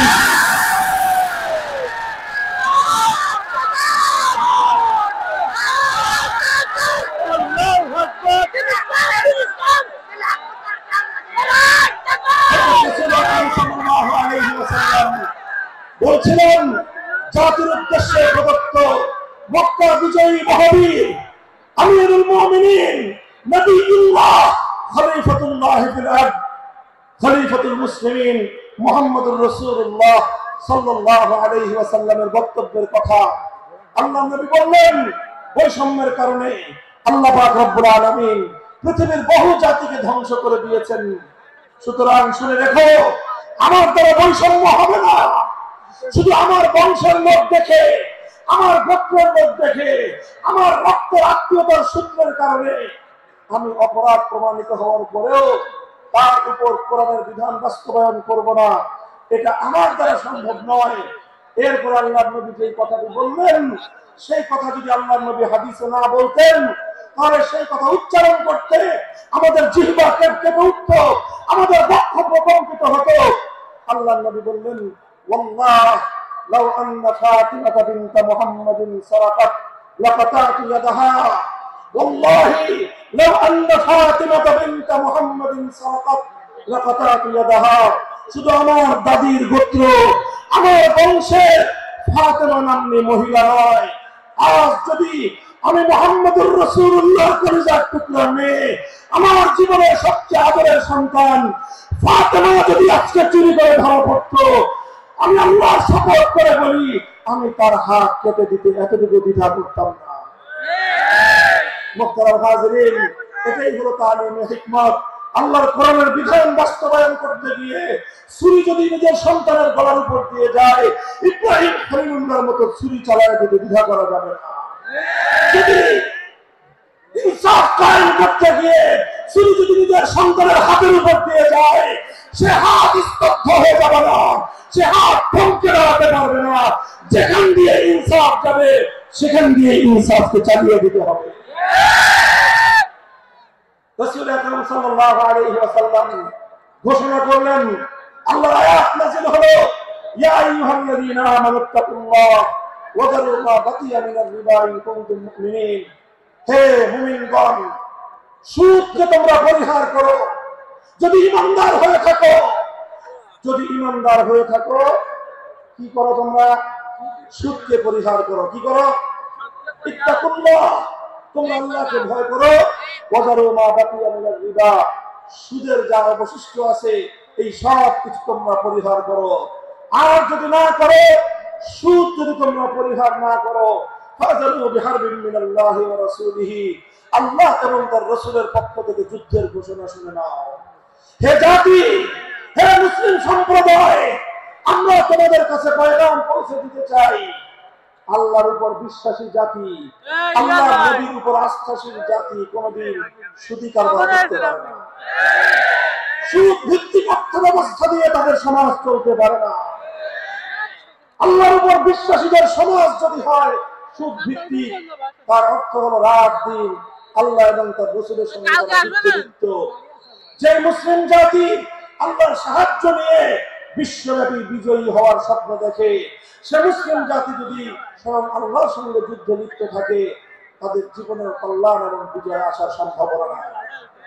এই জন্য মুসলিম জাতি উত্থানের জন্য মুসলমানদের বিজয়ের পূর্ব শর্ত হলো সুদ পরিহারের মাধ্যমে আল্লাহর সঙ্গে যুদ্ধ বন্ধ করতে হবে, আল্লাহর পক্ষ থেকে সাহায্য চাইতে হবে। কোরআনের আয়াত, সূরা বাকারার আয়াত, এই আয়াত নাযিল হওয়ার পরে আল্লাহর নবী শুধু তেলাওয়াত করে দায়িত্ব ক্ষান্ত করেন নাই, শুধু সুদের মর্ম বুঝিয়ে নিজের দায়িত্ব ক্ষান্ত করেন নাই। তৃতীয় দায়িত্ব, তালিম হিকমত সুদকে সমাজ থেকে সমূলে উৎখাত করার উদ্যোগ নিয়েছেন। বলেন সুবহানাল্লাহ।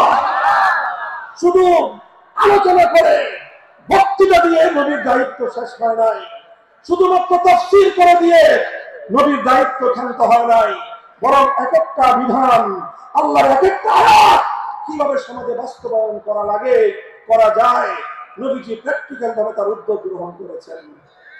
কিভাবে উদ্যোগ নিয়েছেন? সুদের বিরুদ্ধে কি উদ্যোগ নিয়েছিলেন?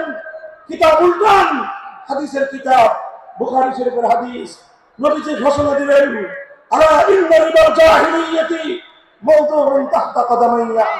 জাহিলিয়াতের যুগে যত সুদের কারবার চলতো, ইসলাম এবং আল কোরআনের সমাজ গড়বার পর সেই জাহিলি যুগের রীতি, সুদ ভিত্তিক অর্থ ব্যবস্থা মুসলিম সমাজে আর থাকতে পারে না।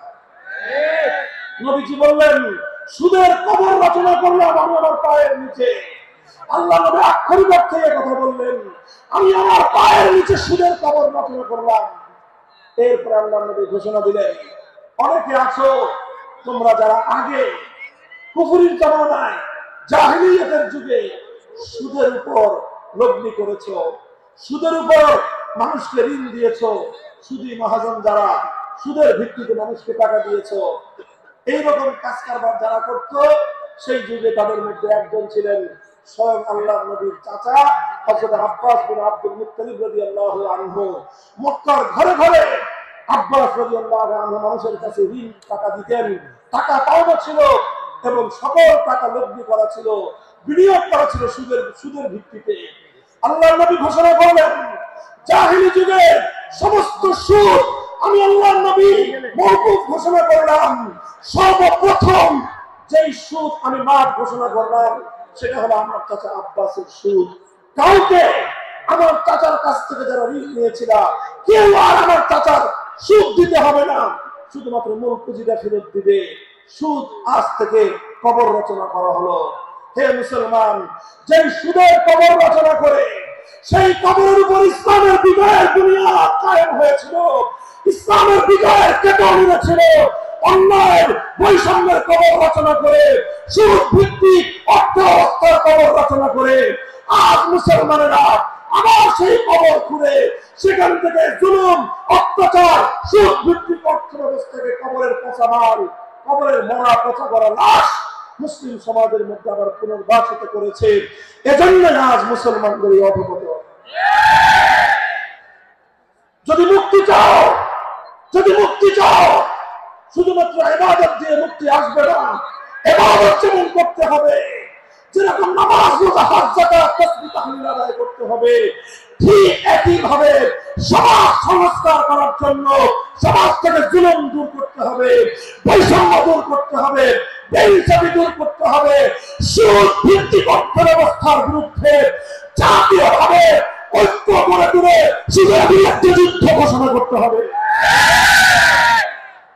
রাজি আছেন তো ইনশাআল্লাহ? আল্লাহ তাআলা তৌফিক দান করেন। বর্তমান 3 দফা কর্মসূচি গেল, তালিম ও হিকমত সর্বশেষ আলোচনার সমাপ্তির দিকে। নবীজির 4 নম্বর কর্মসূচি হলো ওই আল্লিমুহুমুল কিতাব ওয়াল হিকমাত ওয়া ইউযাক্কিহিম। ইউযাক্কিহিম অর্থ হলো তাজকিয়া। তাজকিয়ার অনেক অর্থ। তাজকিয়া বলে শুধুমাত্র পীর মুরিদি বোঝানো হয়, তাজকিয়া বলে শুধুমাত্র তাসাউফ চর্চা বোঝানো হয়, তাজকিয়া বলে শুধুমাত্র কিছু ওয়াজিফা আদায় করা বোঝানো হয়। তাজকিয়ার আসল সার মর্ম হলো, একটু লক্ষ্য করে বুঝেন, খুব গভীর এবং তাৎপর্যময় একটা কথা। তাজকিয়ার মূল অর্থ হলো, দেখেন কর্মসূচি ছিল কয়টা? 4টা। 1 নম্বর কর্মসূচি ছিল তিলাওয়াতে কিতাবুল্লাহ, আল্লাহর কিতাবের তেলাওয়াত। 2 নম্বর কর্মসূচি ছিল তালিমে কিতাব, কিতাবুল্লাহ, আল্লাহর কিতাবের মর্ম বোঝানো। 3 নম্বর কর্মসূচি ছিল তালিমে হিকমত, অর্থাৎ আল্লাহর কিতাবের প্রত্যেকটা বিধান, প্রত্যেকটা বিষয়কে প্র্যাকটিক্যাল আমলে পরিণত করা, কার্যে পরিণত করা। কথা ঠিক না বেঠিক? 3 নম্বর কর্মসূচি হলো শুধু আমলে পরিণত করার দায়িত্ব শেষ নয়, বরং আমলে পরিণত করার পরেও আরো অগ্রসর হতে হবে। 4 নম্বর কর্মসূচি হলো আল্লাহর কোরআনকে নিজের আখলাক এবং নিজের চরিত্রে পরিণত করা, কোরআনকে চরিত্রে পরিণত করা, কোরআনের চরিত্র অর্জন করা। কোরআন যে আখলাকের কথা বলেছে, কোরআন যে চরিত্রের কথা বলেছে, সেই কোরআনী চরিত্র যখন একজন মানুষ গঠন করতে পারে, এটা কি বলা হয়? তাজকিয়া। এটার নামই হলো তাসাউফ। মুহতারাম হাজিরিন, আল্লাহর নবী নিজের জীবনে 100% আল্লাহর কোরআনকে নিজের চরিত্রে পরিণত করতে পেরেছিলেন। এই জন্য যদি কেউ জিজ্ঞাসা করে আল্লাহর নবীর সিরাত কি, নবীর জীবনীটা কি, বলেন তো? সবচেয়ে সংক্ষিপ্ত অথচ সবচেয়ে পূর্ণাঙ্গ জবাব হলো, কি বললাম? সবচেয়ে সংক্ষিপ্ত অথচ সবচেয়ে পূর্ণাঙ্গ। নবীর জীবন সম্পর্কে সবচেয়ে সংক্ষিপ্ত এবং সবচেয়ে পূর্ণাঙ্গ বর্ণনা হলো কানা খুলুকুহু আল কোরআন, আমার নবীর চরিত্র ছিল কোরআন। কোরআন যা বলেছে নবীর চরিত্রে সেটা বাস্তবায়িত হয়েছে, নবীর আখলাকে সেটা বাস্তবায়িত হয়েছে। নবীজির কথাবার্তা, নবীজির ওঠা বসা, নবীজির আচার ব্যবহার, নবীজির প্রত্যেকটা অ্যাক্টিভিটি, এমনকি চিন্তা চেতনা সব যখন আল্লাহর কোরআন অনুযায়ী তৈরি হয়, তখন সেটাকেই বলা হয় তাজকিয়া। আর এটাই হলো কোরআনকে কেন্দ্র করে চতুর্থ কর্মসূচি। মুহতারাম হাজিরিন, আমি আমার আলোচনা এবার সমাপ্তির দিকে টেনে নিয়ে যাই। আসুন আমরা আল্লাহর কোরআনকে সেন্টারে রেখে একটা সমাজ বিনির্মাণের চেষ্টা করি। সেই সমাজ বিনির্মাণের জন্য প্রথম কাজ, ঘরে ঘরে কানে কানে কোরআনের তেলাওয়াতের আওয়াজ পৌঁছে দেই। 2 নম্বর, প্রতিটি মুসলমানের কাছে কোরআনের মর্ম বোঝানোর চেষ্টা পৌঁছে দেই। 3 নম্বর হলো কোরআনের প্রত্যেকটা বিধান সমাজে, ব্যক্তিগত জীবনে, পরিবার জীবনে, সমাজে, রাষ্ট্র জীবনে বাস্তবায়ন করার উদ্যোগ নেই। চতুর্থ কর্মসূচি হলো আল্লাহর কোরআনকে নিজের আখলাক, নিজের চরিত্রে রূপান্তরিত করার জন্য সর্বাত্মক চেষ্টা চালাই। ইনশাআল্লাহ রাজি আছি তো? ইনশাআল্লাহ রাজি আছেন তো? আল্লাহর কোরআন শুধুমাত্র তেলাওয়াত নয়, শুধুমাত্র তাফসীর আর ব্যাখ্যা নয়, এই কোরআনকে বাস্তবে পরিণত করবার জন্য মুসলমানরা যদি উদ্যোগ গ্রহণ করে, আগামীর বিশ্ব হবে ইসলামের বিশ্ব, আগামীর বিশ্ব হবে আল কোরআনের বিশ্ব ইনশাআল্লাহ। বাংলাদেশ নিয়ে আমার আখেরি বার্তা এখন হলো বিপ্লবের জন্য বাংলাদেশ উর্বর হয়ে আছে। কথা বলেন ঠিক না বেঠিক? বৃষ্টির পানি পড়লে যেভাবে শীতকালের পরে বৃষ্টির পানি পড়ার সঙ্গে সঙ্গে ফসলের মাঠ যেমন চাষাবাদের জন্য উর্বর হয়ে যায়, আবু সাঈদ, মুগ্ধ, সিফাত হাসান, এইভাবে আমাদের অসংখ্য অগণিত বীর শহীদদের রক্ত ভেজায় বাংলার মাটি এখন ইসলামী বিপ্লবের জন্য উর্বর হয়ে আছে, বিপ্লবের জন্য উর্বর হয়ে আছে। এই সমাজ, এই জমিন এখন বিপ্লবী চায়। সে বিপ্লব আব্রাহাম লিঙ্কনের আদর্শের বিপ্লব নয়, সে বিপ্লব কার্ল মার্কস, মাও সেতুং, লেনিনদের বিপ্লব নয়। বাংলার মাটি আরেকটা বিপ্লব দেখতে চায়, সে বিপ্লব হবে আল কোরআনের বিপ্লব, সে বিপ্লব হবে ইসলামী সমাজ গঠনের বিপ্লব। সেই বিপ্লবের জন্য 2000 যুবক নয়, যদি 2 লক্ষ যুবকের তাজা বুকের শাহাদাতের রক্তের প্রয়োজন হয়, সে রক্ত দেওয়ার জন্য সেই দিন করে কারা কারা জমায়েত হবে, কারা কারা জমায়েত হবে। শুধু কথার কথা না শপথ, কথার কথা না শপথ, অঙ্গীকার। কার সাথে? এই শপথ এবং অঙ্গীকারের উপর আমরা আমাদের জীবনের অবশিষ্ট সময়গুলো অতিক্রম করার চেষ্টা করবো। করবেন তো ইনশাআল্লাহ? আল্লাহ কবুল করুন, তৌফিক দান করেন। 3 দিন ব্যাপী আজিমুস শান তাফসীরুল কোরআন মাহফিলের এই আয়োজন সার্থক হোক, ইসলামী সমাজ গঠনের জন্য এখান থেকে মানুষ অনুপ্রেরণা নিয়ে ঘরে ফেরুক, ঘরে ঘরে কোরআনের আলো, ঘরে ঘরে কোরআনের তিলাওয়াত, কোরআনের তালিম এবং কোরআনের হিকমতের আমল শুরু হোক। আল্লাহ আমাদের সকলকে গ্রহণ করুন, তৌফিক দান করেন। ওয়া আলহামদুলিল্লাহি রাব্বিল আলামিন। সুবহানাল্লাহি ওয়া বিহামদিহি, সুবহানাকাল্লাহুম্মা বিহামদিক, আশহাদু আল লা ইলাহা ইল্লা আনতা, আস্তাগফিরুকা ওয়া আতুবু ইলাইক। আল্লাহুম্মা সাল্লি আলা মুহাম্মাদ وعلى آل محمد كما صليت على إبراهيم وعلى آل إبراهيم إنك حميد مجيد يا حي يا قيوم برحمتك نستغيث أصلح لنا شأننا كله ولا تكلنا إلى أنفسنا طرفة عين আল্লাহ ইলাহুল আলামিন রব্বুল আলামিন দীর্ঘ সময় ধরে আল্লাহ আমরা আপনার মহাগ্রন্থ কোরআনে পাক থেকে তেলাওয়াত করেছি, আলোচনা করেছি। আল্লাহ মানুষ হিসাবে ভুল ভ্রান্তি হয়ে থাকলে মাফ করে দিন। সহি যে কথাগুলো আমরা আলোচনা করলাম, আলোচক শ্রোতা আমাদের সকলের হৃদয়ের মধ্যে আল্লাহ আপনি কোরআনের সেই কথাগুলোর দ্বারা নূর পয়দা করে দিন, আমল করার তৌফিক দান করুন। আল্লাহ সেই কথাগুলো সমাজে, পরিবারে, ব্যক্তি জীবনে বাস্তবায়ন করার তৌফিক দান ফরমান। আল্লাহ ইলাহুল আলামিন রব্বুল আলামিন এই বিশাল আয়োজন যারা করেছেন, ইয়া আল্লাহ মরহুম আকিজউদ্দিন সাহেব এবং তার ইয়া আল্লাহ তার পরিবারের সকল সদস্যদেরকে আপনি কবুল ফরমান। আল্লাহ মরহুম আকিজ সাহেব, মরহুমা সাকিনা বেগম সহ আল্লাহ তাদের সকলকে কবরের মধ্যে জান্নাতের বাগান তৈরি করে দিন। আল্লাহ তিনি অনেকগুলো নেক সন্তান রেখে গেছেন। আল্লাহ যারা সমাজের কল্যাণে নিবেদিত, এই সমাজের মধ্যে মানুষের কল্যাণ করছেন, আল্লাহ আপনার দিনের জন্য তারা নিবেদিত অনেকেই। আল্লাহ তাদের এই নিবেদনকে আপনি কবুল ফরমান। আল্লাহ এই বিশাল তাফসীরুল কোরআন মাহফিলের অবশিষ্ট 2 দিনকে ভরপুর কামিয়াব করেন। ইলাহুল আলামিন রব্বুল আলামিন আল্লাহ একটি সমাজ, একটি ভূখণ্ড আল্লাহ যেটা আপনার কোরআনের বিধান অনুযায়ী চলবে, আপনার আইন অনুযায়ী পরিচালিত হবে, আল্লাহ এমন একটি সমাজ, এমন একটি রাষ্ট্র দেখার তৌফিক আল্লাহ সেই সুযোগ আপনি আমাদেরকে দান করুন, সেই সৌভাগ্য আমাদেরকে নসিব ফরমান। ইলাহুল আলামিন রব্বুল আলামিন আমাদের সকল আত্মীয় স্বজন, বাবা মা, আপনজন যারা কবর জগতে শুয়ে আছে, আল্লাহ তাদের সকলের কবরের মধ্যে শান্তির ফয়সালা করে দিন, কবরগুলোকে জান্নাতের বাগানে পরিণত করুন। ইলাহুল আলামিন রব্বুল আলামিন तमाम পৃথিবী জুড়ে উম্মতে মুহাম্মাদিয়াকে আবার কোরআনের পথে, সুন্নাহর পথে ফিরে আসবার তৌফিক দান ফরমান।